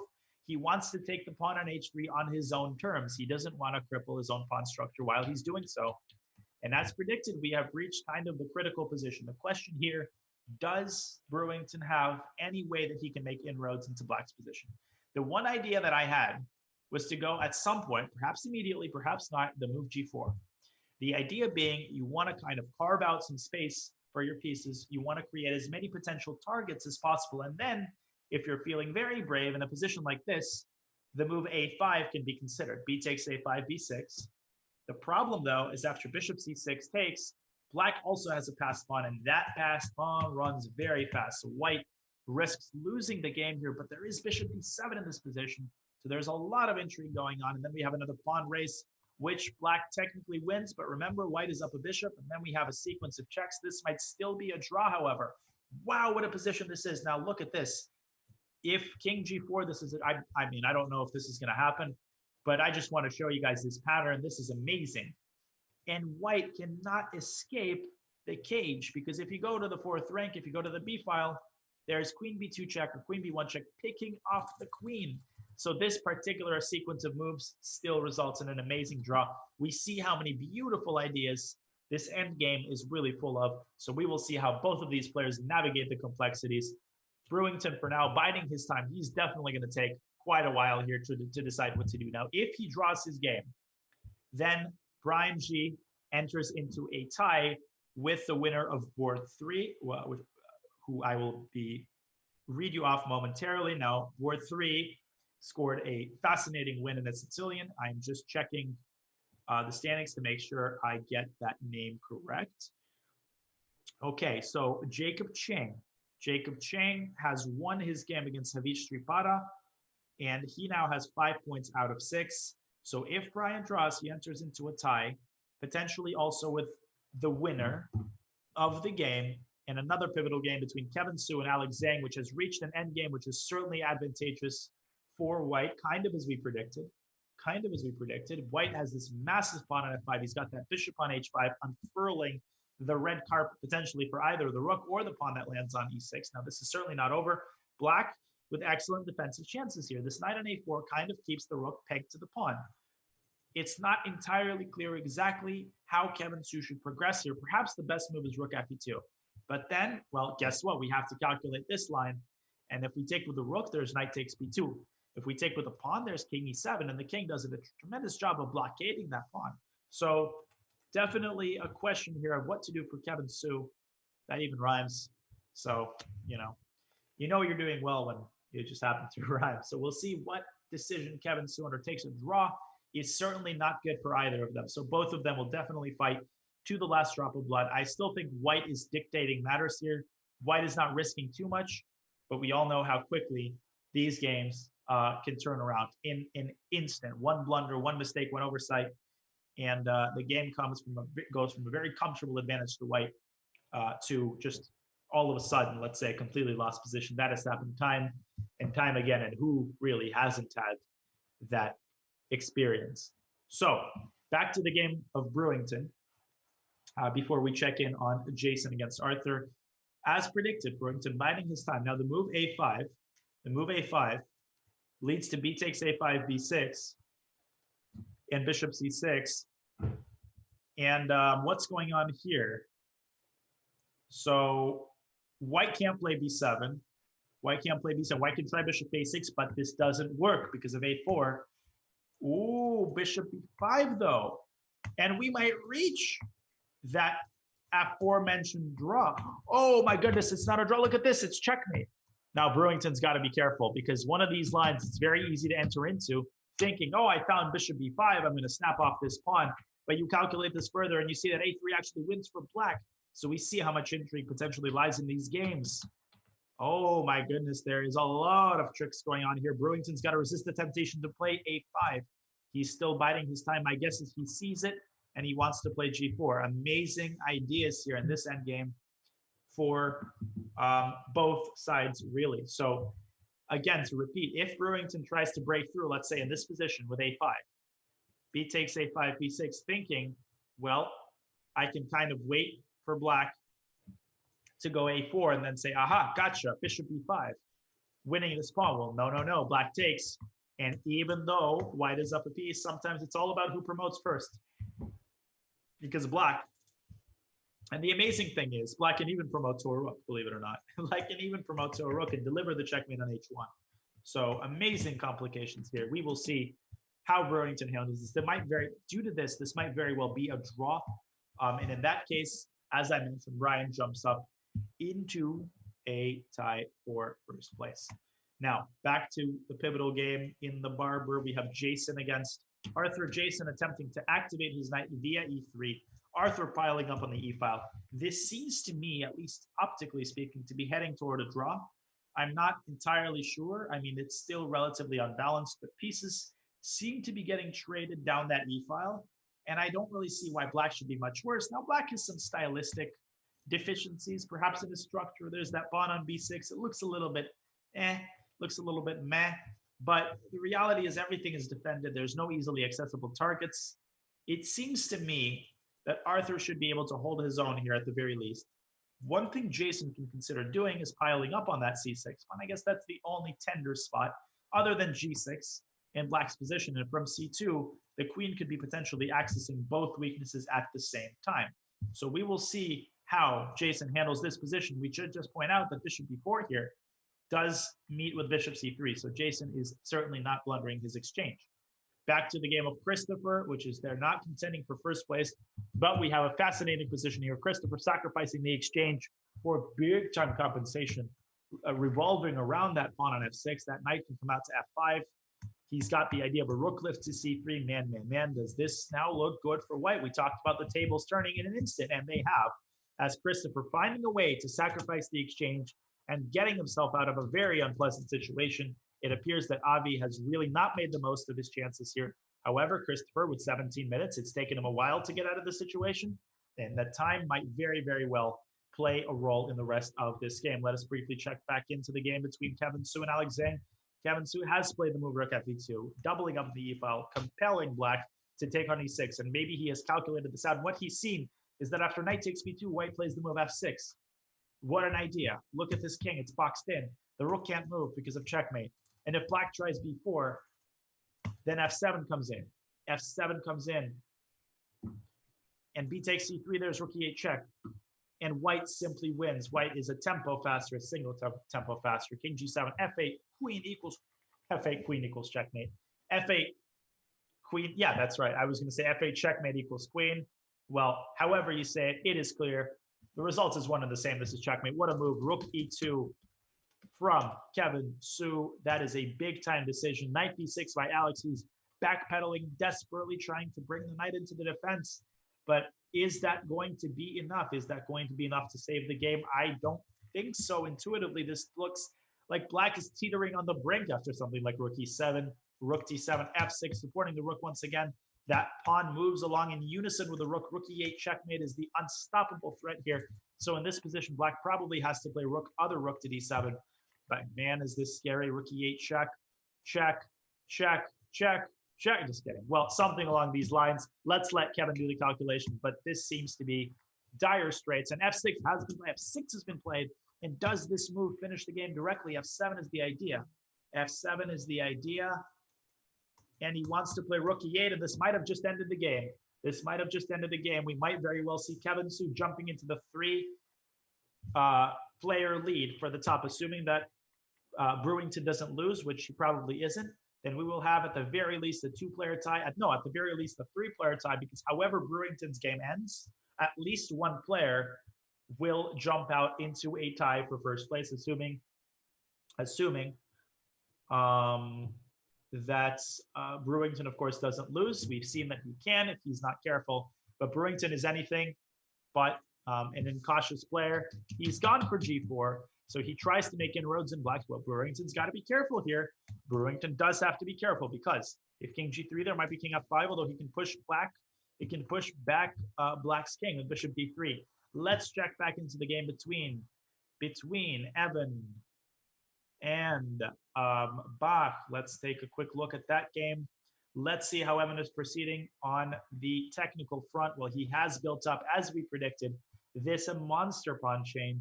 He has built up this monster pawn chain, and it appears that he is only steps away from dealing a crushing blow to Bach and Go, and that would be a huge win. That would mean Evan Park jumping out onto, well, currently the lead with 5.5 out of 6.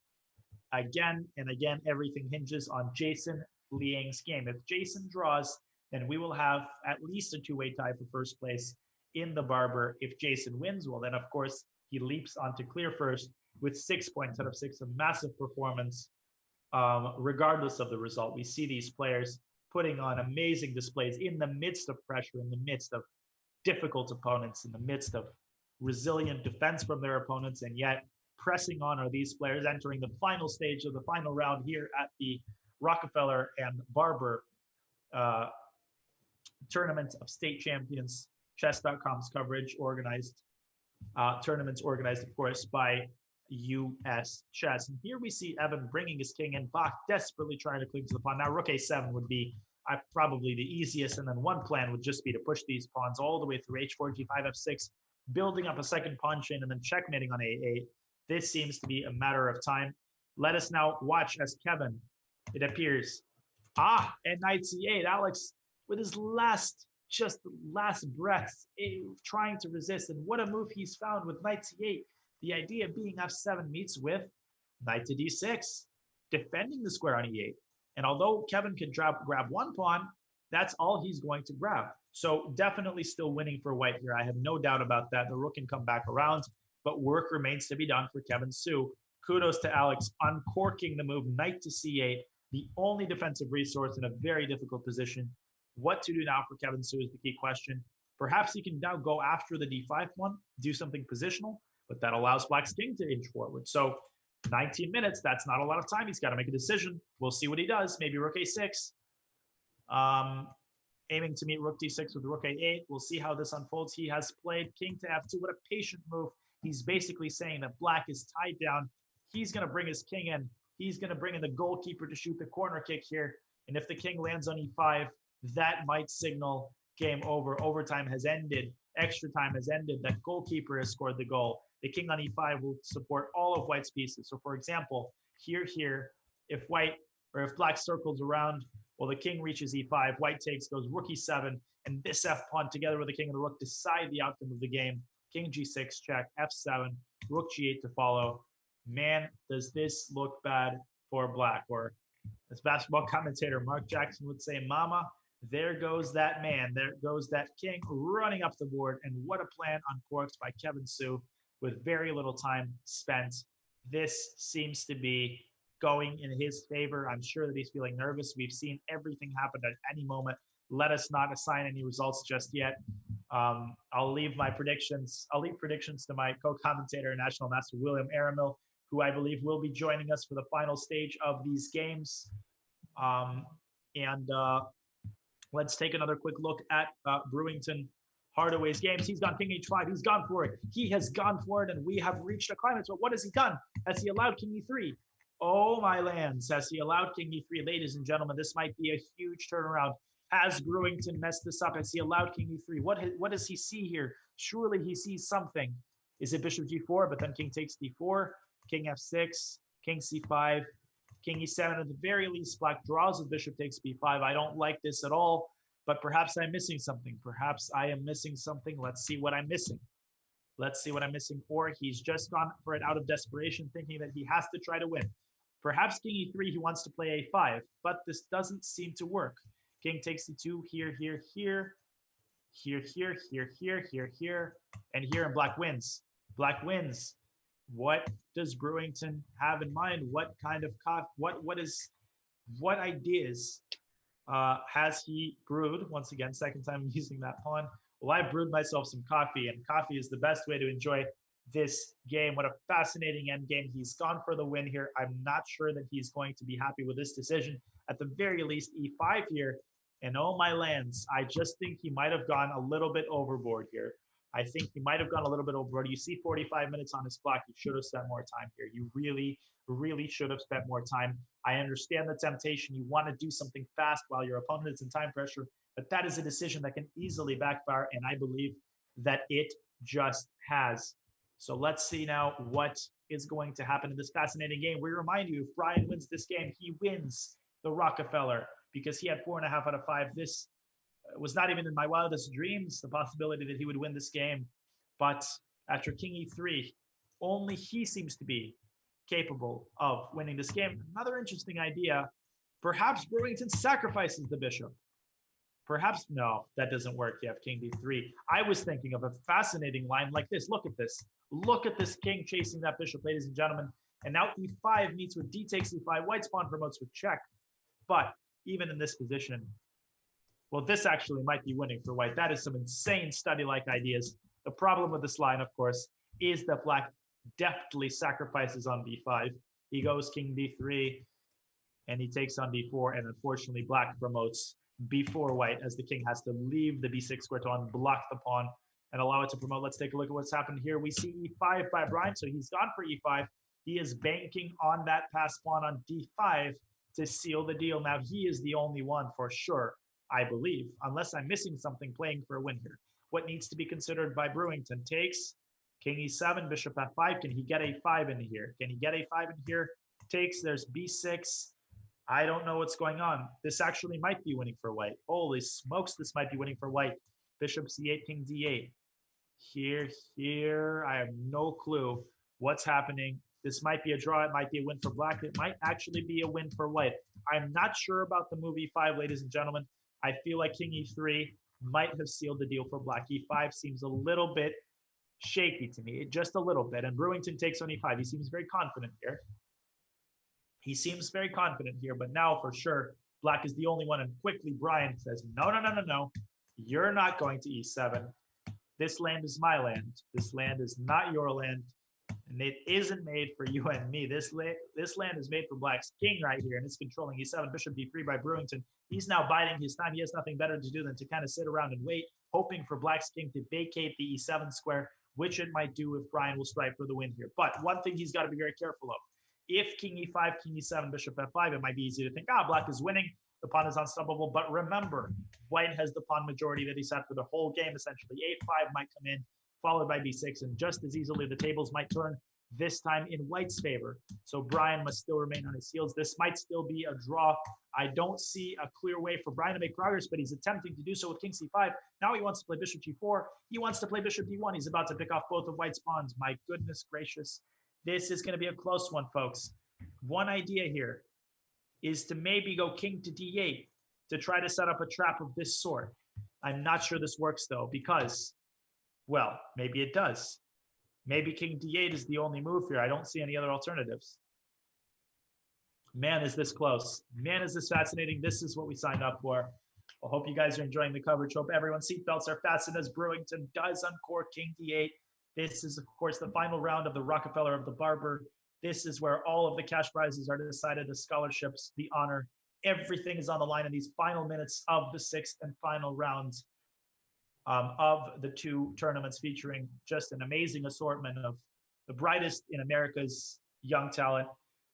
In these most trying times, there's a lot of things that we're all divided on, a lot of controversial issues, but one thing we can come together over, just how fascinating these games are, just how much effort these kids are all pouring into these games, how much heart, how much resilience, and how much stamina. And one cannot help but appreciate and enjoy that. A5 coming in by Brewington. So here we have it. Here we have the conclusion of this game. B takes A5. There's king C7. And now what white wants is to promote his pawn. How does black stop the pawn? Black does have a way to stop the pawn. Here, here, here. And if B7, an amazing thing happens. Black actually wins because he's got what's known in Russian as trousers. These two pawns, like two pant legs. That doesn't sound very intimidating, but guess what it is? Because A3, D4, and by one single tempo, white loses. These pawns are both unstoppable. Bishop takes C3, there's A2. King A4, there's D2 and A2. This might actually still be winning. And here we see king C7. Now he's got to find bishop A4. I feel like bishop A4 might be winning for Brian, because then these pawns, once again, start rolling down the board. Unstoppable. Unstoppable. Maybe, okay, so that's basically the same thing. Bishop F3. B6 is, of course, met with D2. But, and bishop E2 is not working because of bishop A6. This might be the tournament, ladies and gentlemen. This might be Brian's tournament to win. Brewington might have overpressed here. I mentioned that possibility. B6 is played. He has nothing better to do. Now D4, and maybe he has bishop E2 here. Maybe he has bishop E2, but it still doesn't work because bishop C6 is a safe square for the bishop. You cannot go bishop B5 with the distraction idea because of king takes B5. So unfortunately, this idea of chasing black's bishop around the diagonal does not work.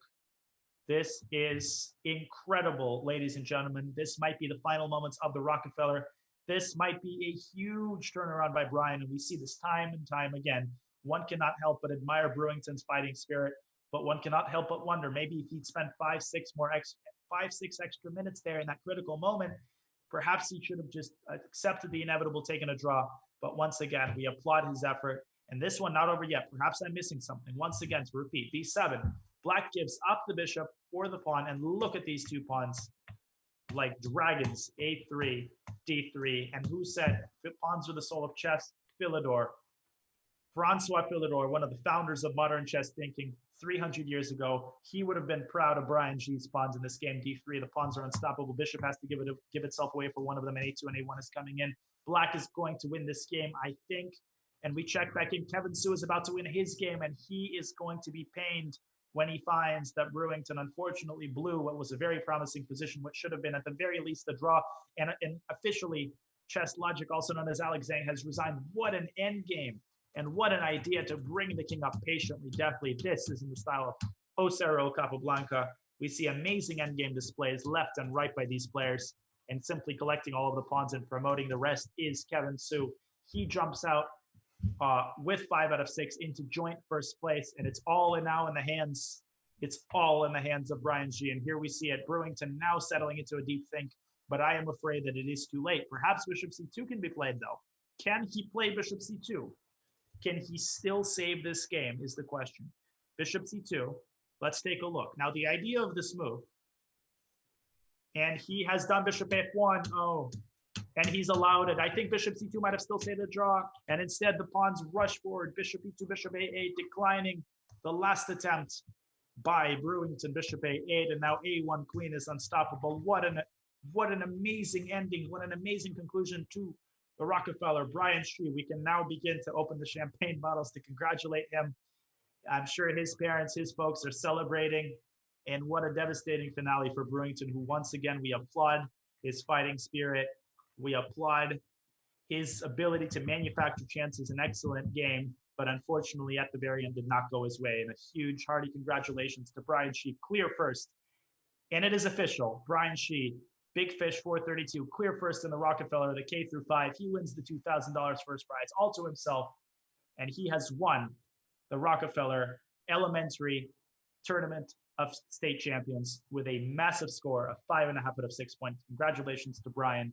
We will, of course, keep an eye as the games in the Rockefeller conclude. And that brings us now with single-minded attention to the game between Jason Liang and Arthur Guo that will decide the fate of the Barber Middle School Tournament of State Champions. Look at what's happened. Arthur has managed to introduce quite the defects in White's pawn structure. Now this queen has jumped out to h4. The knight comes out to g4.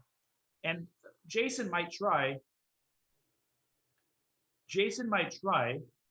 95 here, stopping, well, discouraging knight g4. The problem is knight g4 might still come in. I actually really like what Arthur is doing here. Now, if Jason loses this game, that leaves him on 5 out of 6. That means, and let's take a look at what Evan Park is doing against Bach. This game is pivotal as well. This game is just as pivotal. Now, he is trying to win as Evan Park, trying to convert that big advantage. An amazing positional effort. F6 is coming in. F6 is going to be devastating, like snake, you know, parts of a snake rejoining F6, Rook G7, then F7 and G6 and Rook G8. It's going to be a very simple win here, I think, for Evan Park. Bach trying, hoping against hope, trying to get that H pawn. Unfortunately, his pawn is too slow, and he's got to be a little bit careful for stalemate ideas. But Black's king is always going to have the H3 and G3 squares. And now the king can simply seek shelter in paradise on H6. King F6, but then maybe King H3. And we see, well, King E4 is what I would do. Just tuck the king away on D3. Don't even bother. Don't even bother.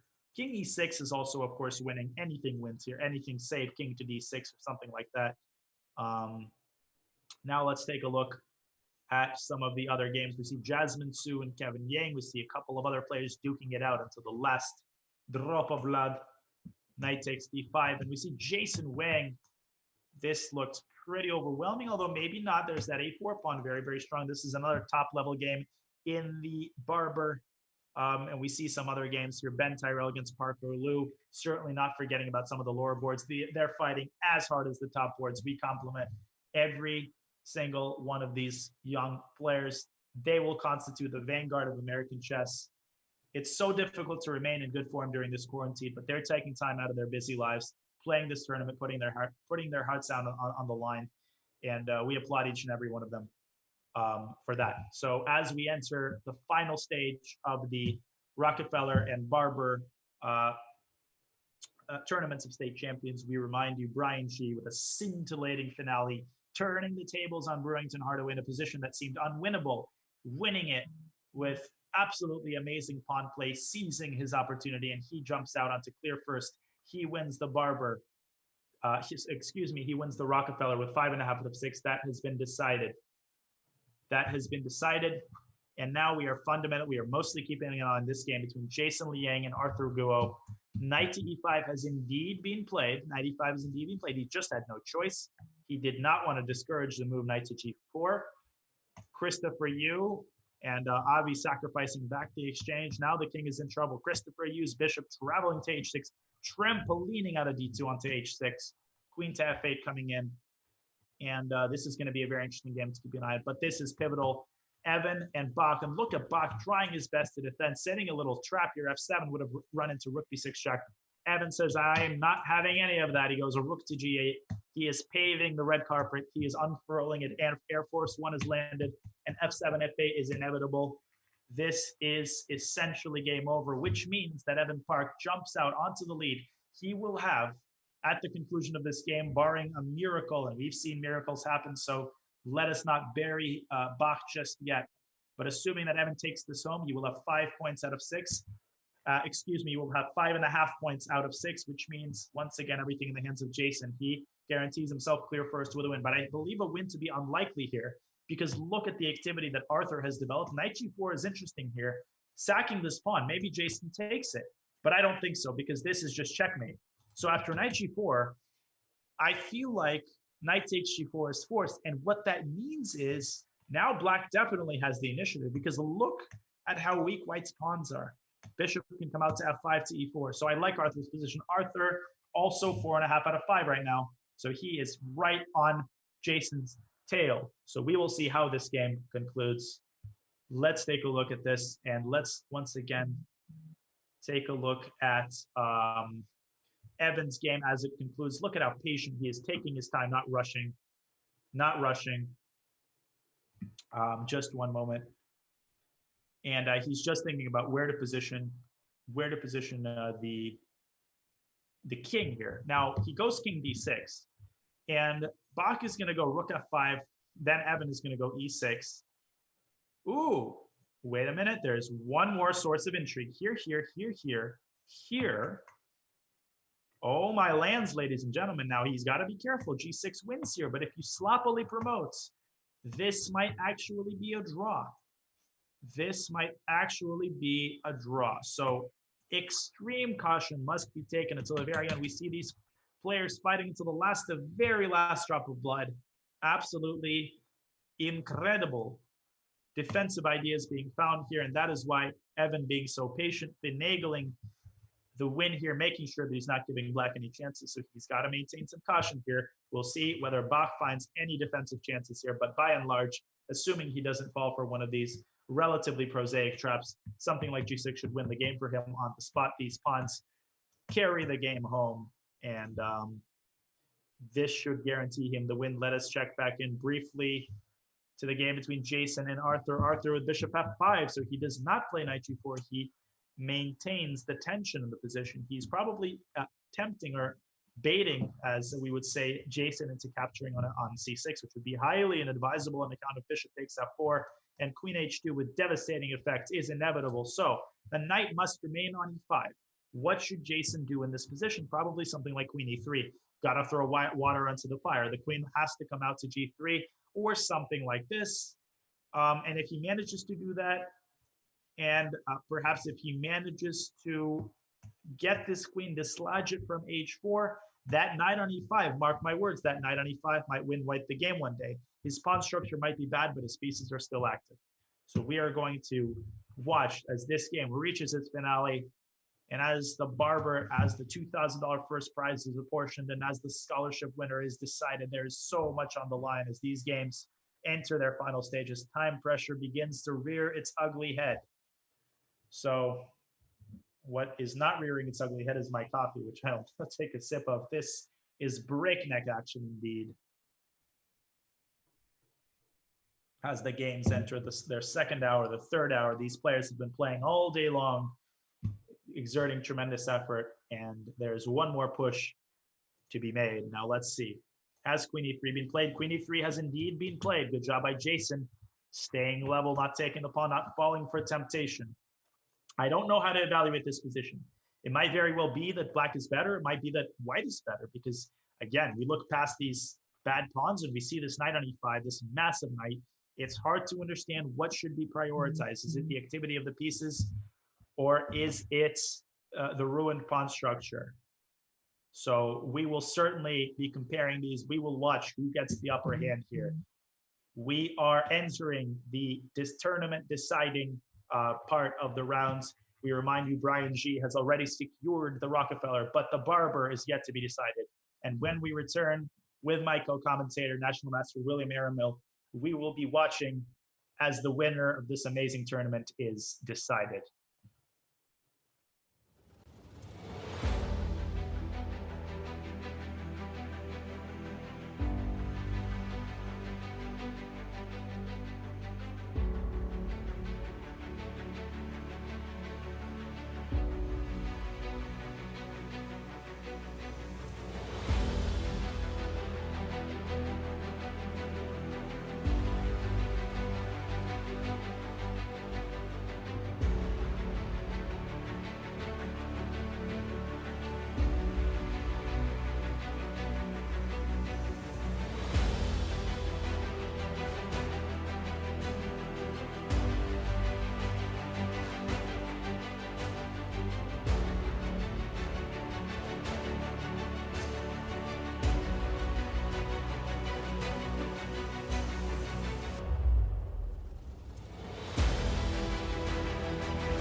Welcome, ladies and gentlemen. Welcome back to chess.com's coverage of the U.S. Chess Barber and Rockefeller Tournaments of State Champions. Well, we have a winner already decided in the Rockefeller, but I am honored to be joined once again by my co-commentator, National Master William Aramil, for the final stage of this incredibly exciting final round.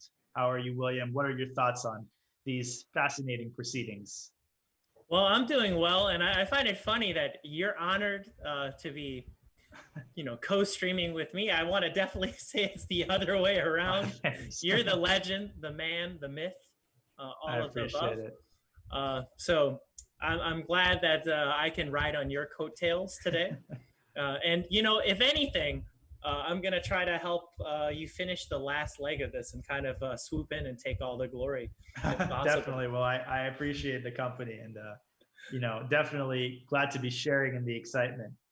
So what we're focusing on right now is, well, Brian Shee, we congratulate him heartily. He pulled off a miracle against Brewington Hardaway to secure clear first in the Rockefeller. And in the Barber, we have Jason Liang, FIDE Master, in clear first place right now with 5 out of 5, and he's playing Arthur Guo, who has 4.5 out of 5. So essentially everything hinges on the balance of how that game is going to go. So Arthur, if he wants to win this, he's in a must-win situation. So it's always interesting to kind of see what type of chances a player will take. And sometimes they just keep applying the pressure, don't make trades. So keep all the complications alive.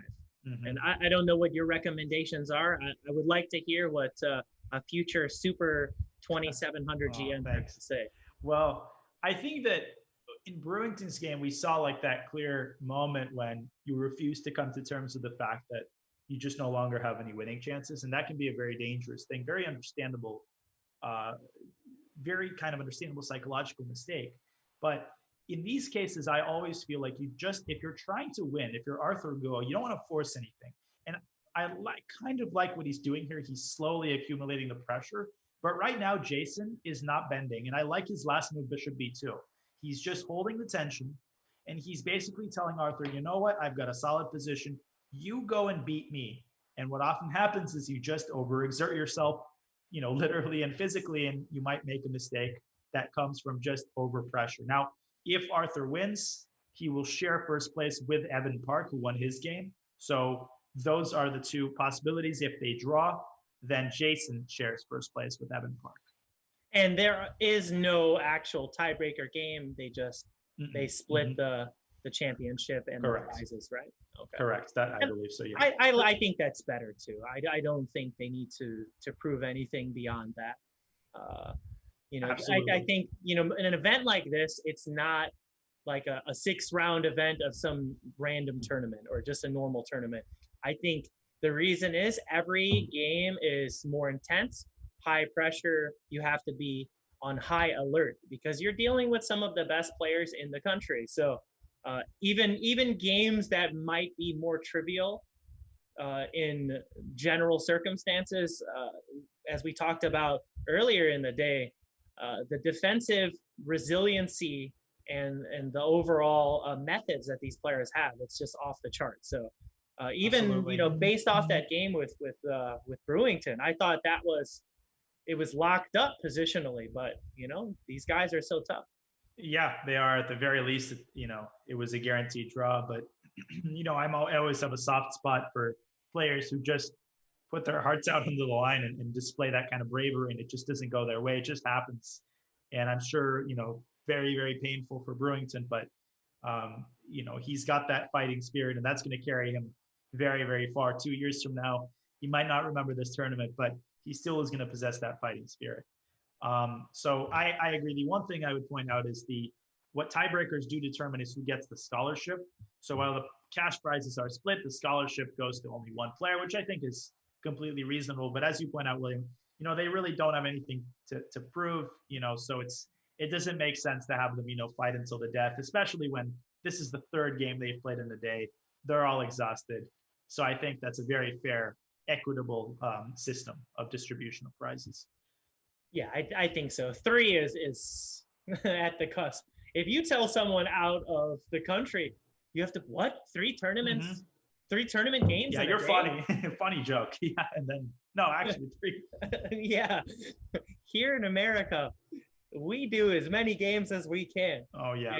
Because of course, if you play in norm tournaments or things like that, you're always looking at 1 game a day. That seems to be the standard across the world, at least. I don't know if it's changed recently, but at least during my time in recent times, that's what I remember. I don't believe it has. I think, some European tournaments I played, they'll have 1 day, which has 2 games a day. And I see all these European grandmasters and they're all in crisis mode in the morning. Oh my goodness, I have to play 2 games. And I'm just chilling. I'm like, yeah, this is, you haven't played the National Open or the World Open or the Western States Open. This is, this is a piece of cake for me. I've been playing 2 games a day my whole life. So definitely a difference in mentality. I enjoy 1 game a day. It gives you a chance to prepare. It gives you a chance to explore the local restaurants. And when you have 2 games a day, you just stuff your face full of whatever hamburger is closest by the hotel. But, that has its own charm and it has its own intrigue. And these kids are made very, very tough. And that serves them well down the line of their chess careers. Now, what do you do preparation-wise? If you know that you're going to be entering the tournament with multiple rounds in a day, when you finish a game, is it more important that you take that power nap, grab a quick snack? I just want to know the da-nia routine. 100% the power nap and the snack. I'm a very big proponent of just clearing my mind. So what I'll do is I'll do the food. I'll try to eat something relatively healthy, crash for an hour. I'll find the pairings. I'll prepare for like 5. I've never prepared for more than like 10, 15 minutes in a two games a day tournament, just because from experience, having tried that, I burn myself out so quickly. And you do so much chess that I just don't remember anything and I just stress myself out.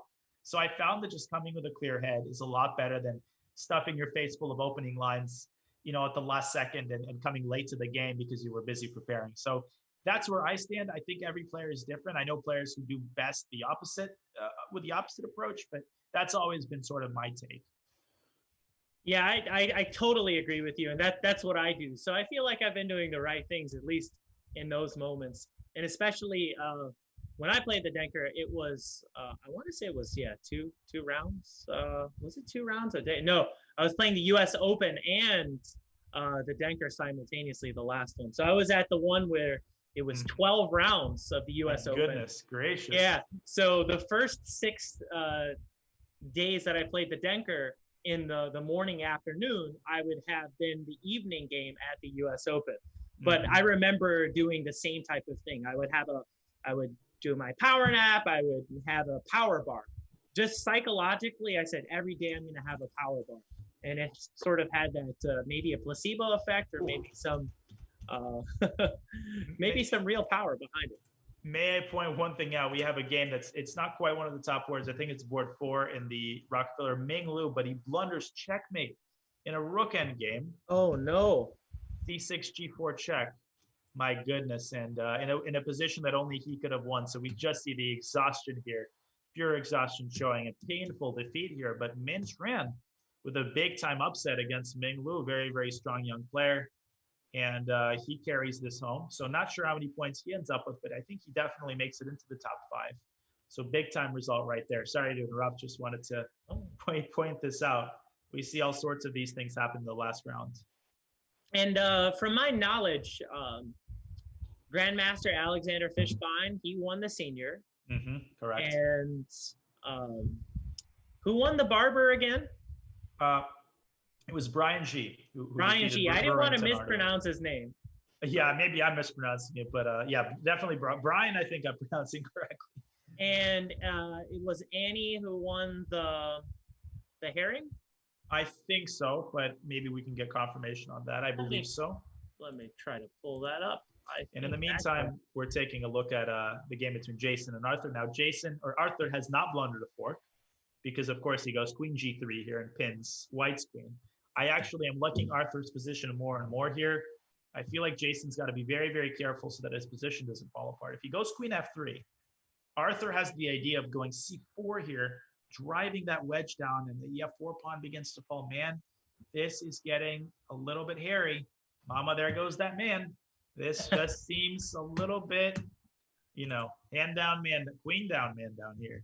What if White ended up having to give up a couple pieces, and Arthur Guo had to show King, Knight, and Bishop versus King? Wouldn't that be fun? That would be fast. I would actually I love seeing that for some reason. I love seeing, how will he be able to do it under pressure?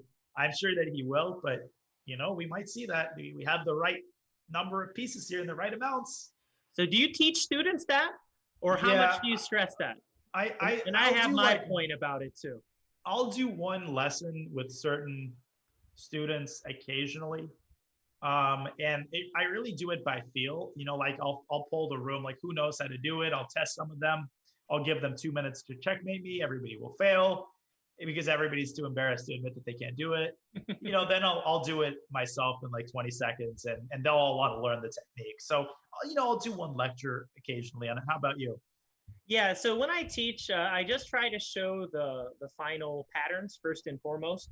So they kind of have to know that quote unquote W with the knight and bishop, sort of that barricade that those pieces create.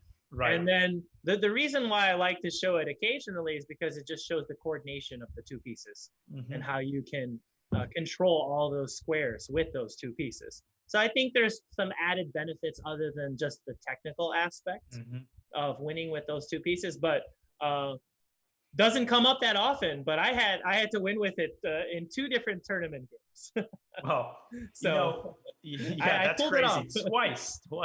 I've been on the receiving end, but since I've started teaching at the Charlotte Chess Center, I consulted with my good friend FM Peter Giannatos, founder and director, and when I started teaching here, he was very clear on one thing: nobody enters the Charlotte Chess Center and exits it without knowing. No self-respecting player graduates from the chess center's instruction and doesn't know how to mate with knight and bishop, because we here hold ourselves to the highest standard of instruction. So hey, I teach it maybe more than I should to players who aren't very likely to have it, but gotta do it, Piece coordination. I think again, there's added benefits. So yeah, right. I also looked up that Annie, she did win. So Annie Wong won the herring. Fishbein won the senior tournament. Last time I did streaming for this, he also won. So maybe I'm his good luck charm, or you really are. I don't know. So let's see. So Jason is taken here on C5. I mean, they're reaching time scramble phase. 7 minutes now for Arthur, 11 for Jason. So this is going to be a fascinating finale. I really wonder what's going to happen. Again, I do think Arthur's probably by a smidge better. He could probably also repeat moves when he wants to with like Queen D1 and Queen H5. He's thinking about what to capture with. Perhaps is he thinking about taking with the bishop? I don't think so. He doesn't want to draw under any circumstance. Definitely not. But he's got it in his pocket. And that's always just a reassuring feeling, just in general, having that draw in your pocket, that you're playing without risk. But absolutely, he wants to win. He wants that shared first place. And I'm sure Jason's feeling nervous right now. And so is Arthur. This is going to be an amazing finale as we strap ourselves in, seat belts fastened tight. Yeah, it's awesome. Like NBA is back, and we saw all these close games, overtime games, and then boom, we come here, and now we have a national championship potentially decided in the final minutes. So indeed, you really can't ask for anything more. Now, I don't want to jinx myself with predictions, and I have no rooting interest. I don't know either of these players at all, or I don't know them personally, at least. But permission granted, yeah. But I'm going to go off on a limb and say Arthur will pull off the victory, tying for first in the Barber. Fascinating. I don't disagree with you. I mean, I feel like the way this game is going, my only concern is his clock. I mean, those 6 minutes evaporate so fast. And 3 or 4 extra minutes can make, can change the game. But so many threats here, Queen D1, D4, C4, all of these ideas Jason has to account for. And he's walking on hot coals here. Something like 95, Queen D1 and D4. And already, White's position starts falling apart. So I tend to agree with you, William. I think that's a pretty sensible prediction. But of course, anything can happen. And we have courtside seats as this game reaches its final stage. And I'm wondering, if there's some combo of G5 that gets incorporated there too. For example, G5 takes and then Queen D1, and I don't know, maybe White can go Queen E1 or Knight E1 after that, but just something that I'm considering. Right. Well, I'm showing some illustrative lines here. Queen E1, I might snap off that knight on D3, so you might have to go Knight E1. And now something like Bishop F4, maybe. Oh no, that's probably not. That's a little too much. But maybe D4. Ooh, and now the queen has to leave the knight. So absolutely, G5 is a very much legitimate idea. And I made an empty move such as A3, but that's something Jason might be tempted to do, just kind of sitting around and waiting. So G5 is definitely a weapon in Arthur's arsenal here. Yeah, it's not easy for White. I think one of the problems in these situations is the pressure. The more time that dwindles from your clock, the pressure just mounts and mounts and mounts. So it's like, oh man, I don't want to make a mistake. I don't want to make a mistake.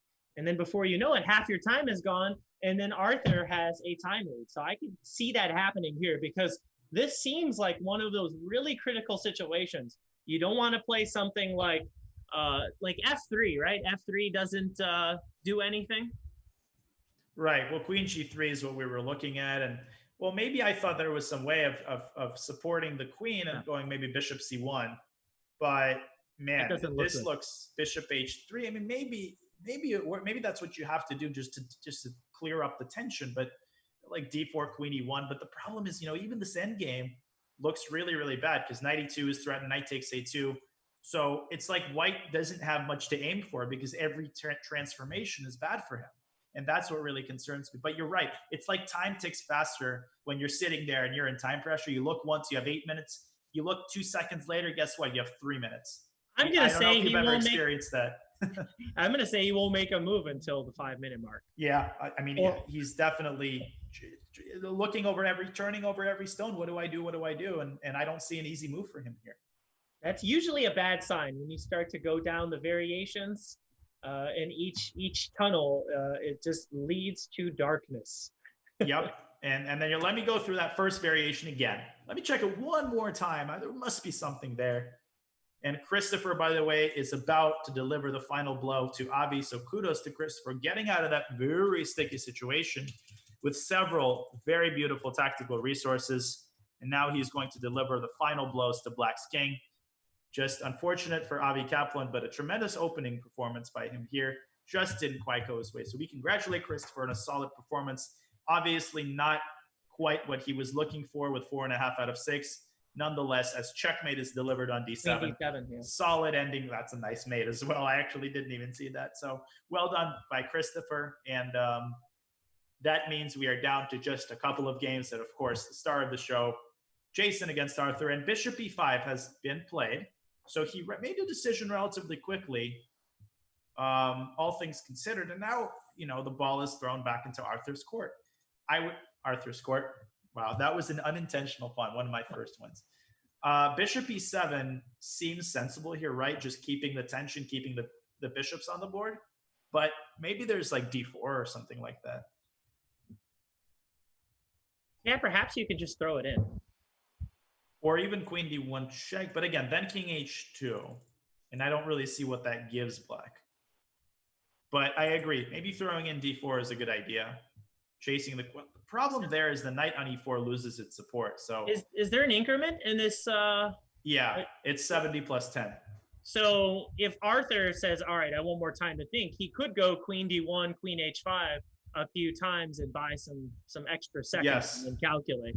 So on top of the whole, having a draw in your back pocket, sometimes players will do that not because they want to draw. It's quite the opposite. They just want extra time to finish off the game. Correct. Yeah.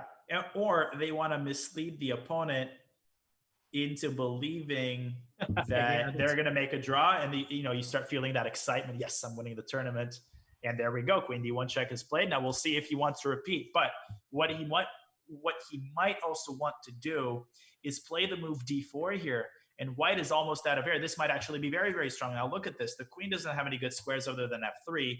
You take the queen and maybe something here. I actually don't think this endgame is that bad for White, though, because this pawn on C5 is also a liability. So black might have to waste a move, dropping his bishop back, giving white a chance to reorganize.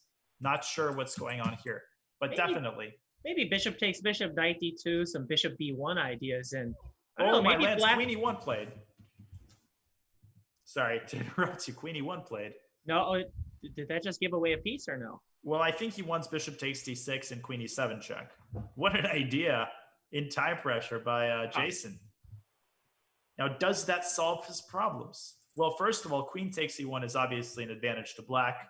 The question is it enough? Is it anything substantive? And I don't know. Maybe bishop e5, maybe even bishop e4 here. I have no idea what's going on in a position like this. Certainly bishop black takes is in the knight driver's seat. b3, I think. Yeah, that's what I'm thinking. And definitely black is in the driver's seat here. To what extent, I'm not sure. So maybe even bishop takes c4 here is interesting. Huh. Takes c4, though. This might be winning for black. Yeah, the knight is dominated. Absolutely, but white is just in time. This is an amazing endgame, actually. Definitely something to analyze if you want to get better at these kinds of practical endgames. So we're going to sit back and we're going to see what Arthur does. He's got 3 minutes left on his clock. He needs to make a decision. Does he take the knight or does he take the queen? This is where Puzzle Rush comes in handy, huh? Yep, definitely. That rapid fire calculation. He takes the knight. And my guess is after bishop takes d6, he wants a quick pass pawn with c4. I think he wants c4. Just to ram that pawn up the board as fast as possible while his pieces are still restricting white's pieces. I think c4 is very strong here. c4 takes maybe bishop e5. I don't know. Right, and then c3 you want to take on e4. There's a very interesting line there where if you go c4, takes, bishop e5, c3. Okay, white takes, black takes. Now if you play bishop takes c3, queen f3 might be very strong with checkmate. And if queen c3, then you start playing ring around the rosy. And I'm not sure who wins this because white's also threatening checkmate on queen c7. So I have no idea what the evaluation here is. This might be a draw. This might be a win. It's not a loss? Oh, yeah. No, it might be. I meant to say a win for black. Yeah. Yeah. Or a draw by perpetual. So Arthur thinking here, I don't see much of an alternative to going c4. Do you? No, I did not like the prospects of going knight d6 at all. Yeah. Because I just think the king's too bare. It's at least, oh no, but here maybe black escapes. But queen f8, this just looks too scary. I completely agree. Or queen takes d6 simply. So yeah, this let's see what he ends up doing. He is really dipping down below on the clock, 1:30 now, and he is still thinking. He just gets so hard to make a decision under pressure like this. I'm excited to see what he's going to do. Maybe d4 also. I was just looking at that move. And then you always have to consider maybe white can backdoor their way into the position with something like queen a5 and queen d7, queen d8, all that other stuff. And maybe you can attack those dark squares. That's as just kind of a bailout plan. Because Jason knows if he draws, then it's a tie. I'm assuming tie breaks will be better for him, but I'm not entirely sure.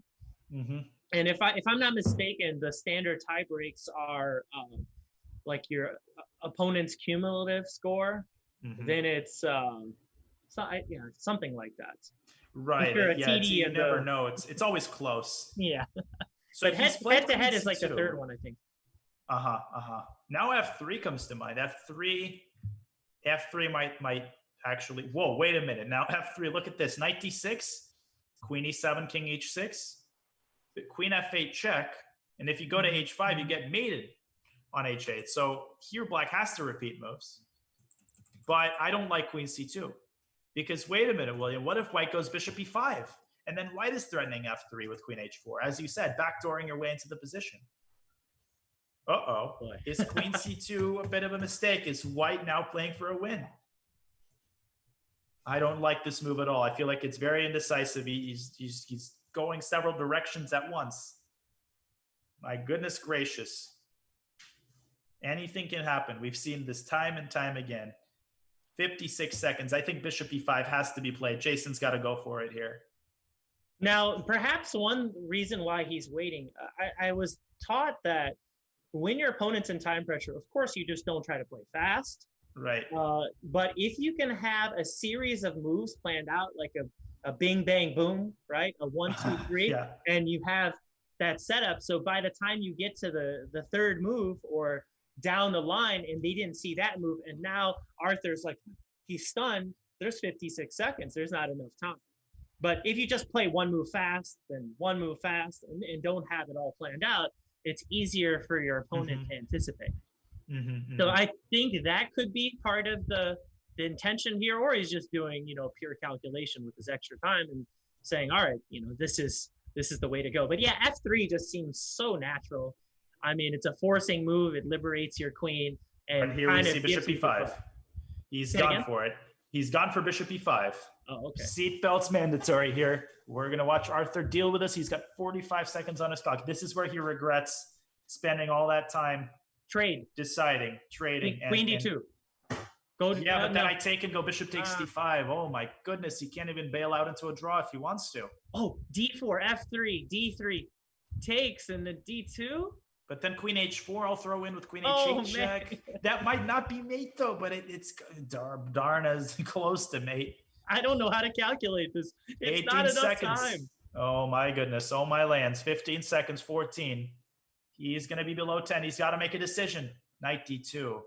How about and King now G8? But Bishop D5 at the very least. Bishop D5 at the very least seems like a safe option. Now his idea is F3, Queen B1. And Black, by the skin, the hair on his chin, forces a queen trade. And this is certainly good for Black because now the bishop is blunted by its own pawn. So does he take on D5 here, or does he go for that endgame with F3, which seems drawish? Well, we're going to see. I think you take on D5, right? He did. He just did. And now decision time once again for Arthur. Maybe Bishop B6 here. Now F3 is a very serious threat. He's got 10 seconds. Here we go. He's got to make a move. 9, 8, Queen back to D3. Very nice. He wants to play Knight F3 check. He's going for it. Forget about going into the drawish endgame. And I totally agree with the practical choice that Arthur's making. He knows that endgame has very slim winning chances. Yes. So, hey, win or lose, you know that you went for it. Absolutely. I think that's what matters here. And look at, the ability to find this move, Queen D3, not an easy move to see. And that position after Knight F3 check, that's got to be enough counter chances there against White's king to make the draw. So, Jason can try to go into that and play like Bishop G2, Knight F3, takes. I don't know. Can he take on A5? No, that seems at the very least to give Black a draw, maybe Queen D2. But, I think even Queen G4 check, it's got to be a perpetual here. White doesn't want to play with fire and lose, that's for sure. So we wonder who the tie breaks favor in terms of the scholarship. Perhaps our production team can look at that. I don't know if there's info readily available on that, but I'm curious to know if Jason draws, do the tie breaks benefit him? And I think one of the difficulties with that sometimes is if there's other games going on in the section, it can change that cumulative score. So it becomes true. It depends. Sometimes they know when there's a big enough gap and there's no way to catch up. But I've been on the short end of that. Actually, with an amateur team tournament, there was like a 3-way tie, and our team, we didn't know what we needed going into the last round. So it's always tough when you don't know the tiebreak situation. But hey, just try to tie for first at a minimum, and then you roll the dice from there. Right, and 3 minutes. Jason's got time here. There's no need to rush. I don't really see much that he can do other than Bishop to G2. I think he realizes that Knight F3 will make a draw, and he's just doing some final checks. He's checking a move like Bishop to B2. Bishop to B2, by the way, is that anything? Because if Queen takes D5, Black gets checkmated with Queen E7 and Queen H4. Maybe Bishop E4 or Knight E4, something like that. Bishop E4, yeah, I agree completely. I think that's a good move. I think he's deciding that is exactly what he's trying to figure out. Do I do that? It's risky. Could get risky for White if he's not careful. But I honestly think Jason should just go Bishop G2. It would be crazy if Black ends up winning this game. Bishop to b2 played, though. And here we go again. Arthur with 14. I mean, he's got to put something on e4. There is just no choice. The question is what? The knight or the bishop? 10. He's got to make a decision with 7. At 6 with 5. He's got to make a move. 3, and he makes a move. Bishop e4. Of course, he knew this all along. But I got to play up the excitement. I always get nervous when this happens to me. Sometimes you freeze. Takes. Now what? f3. Is f3 a move here? f3, queen h4, king g8. And who knows? I don't know if this is winning or not, because you can start chasing the king around, but I'm not sure there's any mate there. And if there isn't, then black's pieces are incredibly strong. King g2 is also very interesting. What a finale. Incredible. Back and forth this goes. I have honestly no idea how this is going to go, but we are about to enter a pure time scramble. Jason, only 2.5 minutes left. That seems like an ocean of time, though, right now. King g2 played. What a move. Stopping all of the threats. Now, queen takes a5 is a threat. Queen h1 is a threat. Oh, I like a4 here. Just a4, and then you try to liberate that c-pawn, and it's a runner. Right. But then queen h1 and queen h8, the queen's coming out. I think you were right, William. He should have put a knight on e4, not a bishop. Arthur with 3, and he's got to make a move here, but this king g8, and now queen takes a5. At the very least, I think. Queen takes a5 at the very least. And then maybe queen you e2. centralize the queen with queen d5. And you just you try to bank on you just try to bank on the fact that the queen and knight can somehow trick the king, because we know how tricky knights are in endgames. That seems to be a common theme, especially in bullet or blitz chess. So I think that definitely carries over even into these types of. I love that move, queen d5. My issue would be perhaps White can go f3 there, and then put a queen on c3 and battery his way into g7. But now down below, yeah, absolutely. Anything can happen. Now down below 2 minutes for Jason. He is deftly spending his time. He's not rushing. He realizes that these are critical moves. He's got to spend his time on them. He'll be able to gain the time later. As you said, William, boom, boom, boom, and you gain 30 seconds. So it's worth spending basically the remainder of his time here. I think there's prayers going out by the parents to the respective internet service providers of these players. Oh my goodness, I completely forgot about that. And then you have to factor in mouse slips. Yeah, exactly. Or, people who've slammed their mouse already, and now and the mouse is predisposed to fail. Okay, king f7 forced. Now what's going on? It's still not over. It's far from over, because the question is, does White actually have anything more than he can pick up that g6 pawn with check? But still, the queen and the knight, we know exactly how dangerous that combo can be.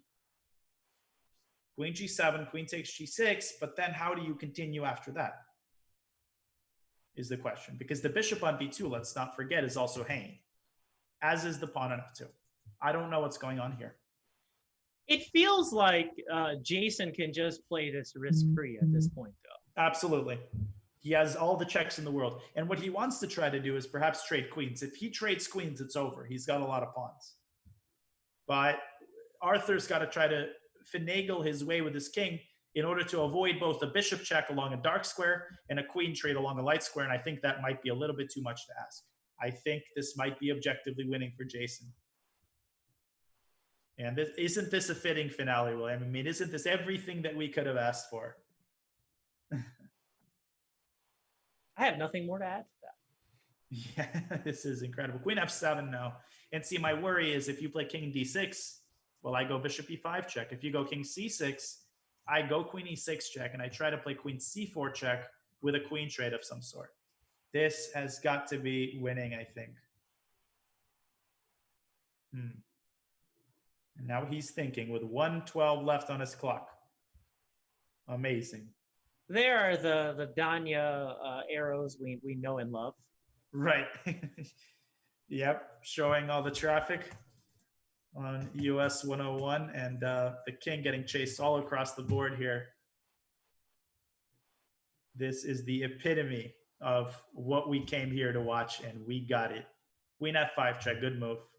Now, king c6, he might want to meet with a move such as queen c8 check, although again, king c6, queen c8. I'm not sure what to do after that. Let's take a look. He's done it. No, queen e6 check. Someone put in the chat, if Jason draws, he would win on tie breaks by half. So he said tentative, of course, provided I'm correct. Thank you, Judith. That sounds like a very uncertain answer. Well, yeah, and big shout out Judith, of course, the director of the Mechanics Institute Chess Club in San Francisco, my hometown. So watching along with the rest of us, we're all strapped in, watching the conclusion of this game as Jason desperately searching for more than perpetual, and Arthur walking on hot coals as Black's king, trying to sidestep the check. Whoa, king a6, what a scary move to play. I mean, in Arthur's eyes, a draw is a loss. Right. So, I mean, unless he's actually considering the prize funds at all. But I don't think that's really something these players think about, especially the younger guys too. And I mean, to me, it's an all or nothing approach. I agree. And even though you're dead lost here, I mean, question. I'm not sure he is. If Jason offers you a draw as white, do you take it? Well, I mean, you might. Jason's got perpetual here, so I think he doesn't have a choice. Yeah, I think this is a draw. I mean, I think that the computer might indicate some crazy move where you make some non-check move, but see, I don't see a way to defend this pawn on f2 by force. It would be great if we could bring the queen, let's say, to e3 or h4, but I simply don't see a way to do that. And Black king, although it's confined, you can't use it kind of as a springboard. You can try, you can give a check, you could staircase your way, try to put the queen on c4 in this position with check. But if Arthur is careful, I don't see how this is done. And now Jason with no time. Incredibly amazing and resilient defense by Indeed. Wow. Indeed it is. I mean, both of them really back and forth they went. Jason on the ropes, and then Arthur finding only moves, Jason finding only moves. Incredible stuff going on here. Now, what he's trying to do, and I think he has come to terms with the fact that he must repeat the position. And I see a lot of people in the chess.com chat, kind of assuming that he missed an easy win. Let me tell you, he did not miss, and we have officially a draw. What a scintillating finale between Jason Liang and Arthur Guo. And a hearty congratulations, of course, to both Jason and Evan Park, to whom this comes as fantastic news, both of them with 5.5 points out of 6. And they tie for first place with Jason, it appears, taking the scholarship by tie breaks pending confirmation. Congrats to these players, and especially, the grueling schedule of 3 games in a day. And then you're thrust in a position like this, down to the wire. The world is watching. Indeed. Absolutely incredible. And we have, I think, one last game that's winding down to its conclusion, but we basically know who's won these tournaments. We heartily congratulate in the Rockefeller, Brian G, who won that incredible game against Brewington Hardaway. He takes first prize, that is a whole cool $2,000 and the scholarship. And of course, in the Barber, we congratulate Jason Liang, FIDE Master, 5.5 out of 6, as well as Evan Park, also 5.5 out of 6. They split the top 2 prizes. I think they take away $1,500 each, with the scholarship going, nope, even more than that, because second prize is $1,500. So I wasn't great at math. Yeah, exactly. So what a performance by the two of them, Evan and Jason. And of course, to all of the other competitors, the third place finishers, all of these players put their hearts on the line and their blood, sweat, and tears into just what was a grueling day of amazing chess. And we were treated to one display of fighting spirit and brilliance after another. So any final thoughts, William, before we commentators take what perhaps is also a deserved break? Again, just great credit to all of the competitors. And one thing that usually goes overlooked in these situations is you always like to thank the parents and all the time, money, and effort that they've put into supporting their children. So a big shout out to all the chess parents out there who try everything they can to give their kids the lessons. Sit days and days at tournaments. I mean, you have to you're sitting in angst and you have all this anxiety, of course, that what's going to happen with your games. So just again, big shout out to that. Of course, big shout out to USCF, chess.com, and all the people who make this happen. Donors and supporters like Rockefeller, and of course, great commentators like yourself. I'm happy to be Robin. So if I can just save you once in a while, that's good enough for me. Absolutely. Well, it has been a pleasure commentating with you, William, as well, and just a great pleasure watching this tournament and these amazing competitors. So, to all of the fans who were watching with us from morning until night, of course, the audience is what makes this all tick and what gives this all its magic. So, thank you to everyone for watching. Thank you to US Chess, to chess.com, to the parents, to the competitors, and to everybody who makes this tournament possible. And on behalf of chess.com's coverage, this was Grandmaster Daniel Naroditsky commentating with National Master William Aramil. We wish everybody good night. Stay safe, folks. And we hope to see you at the next tournaments. Bye, everybody.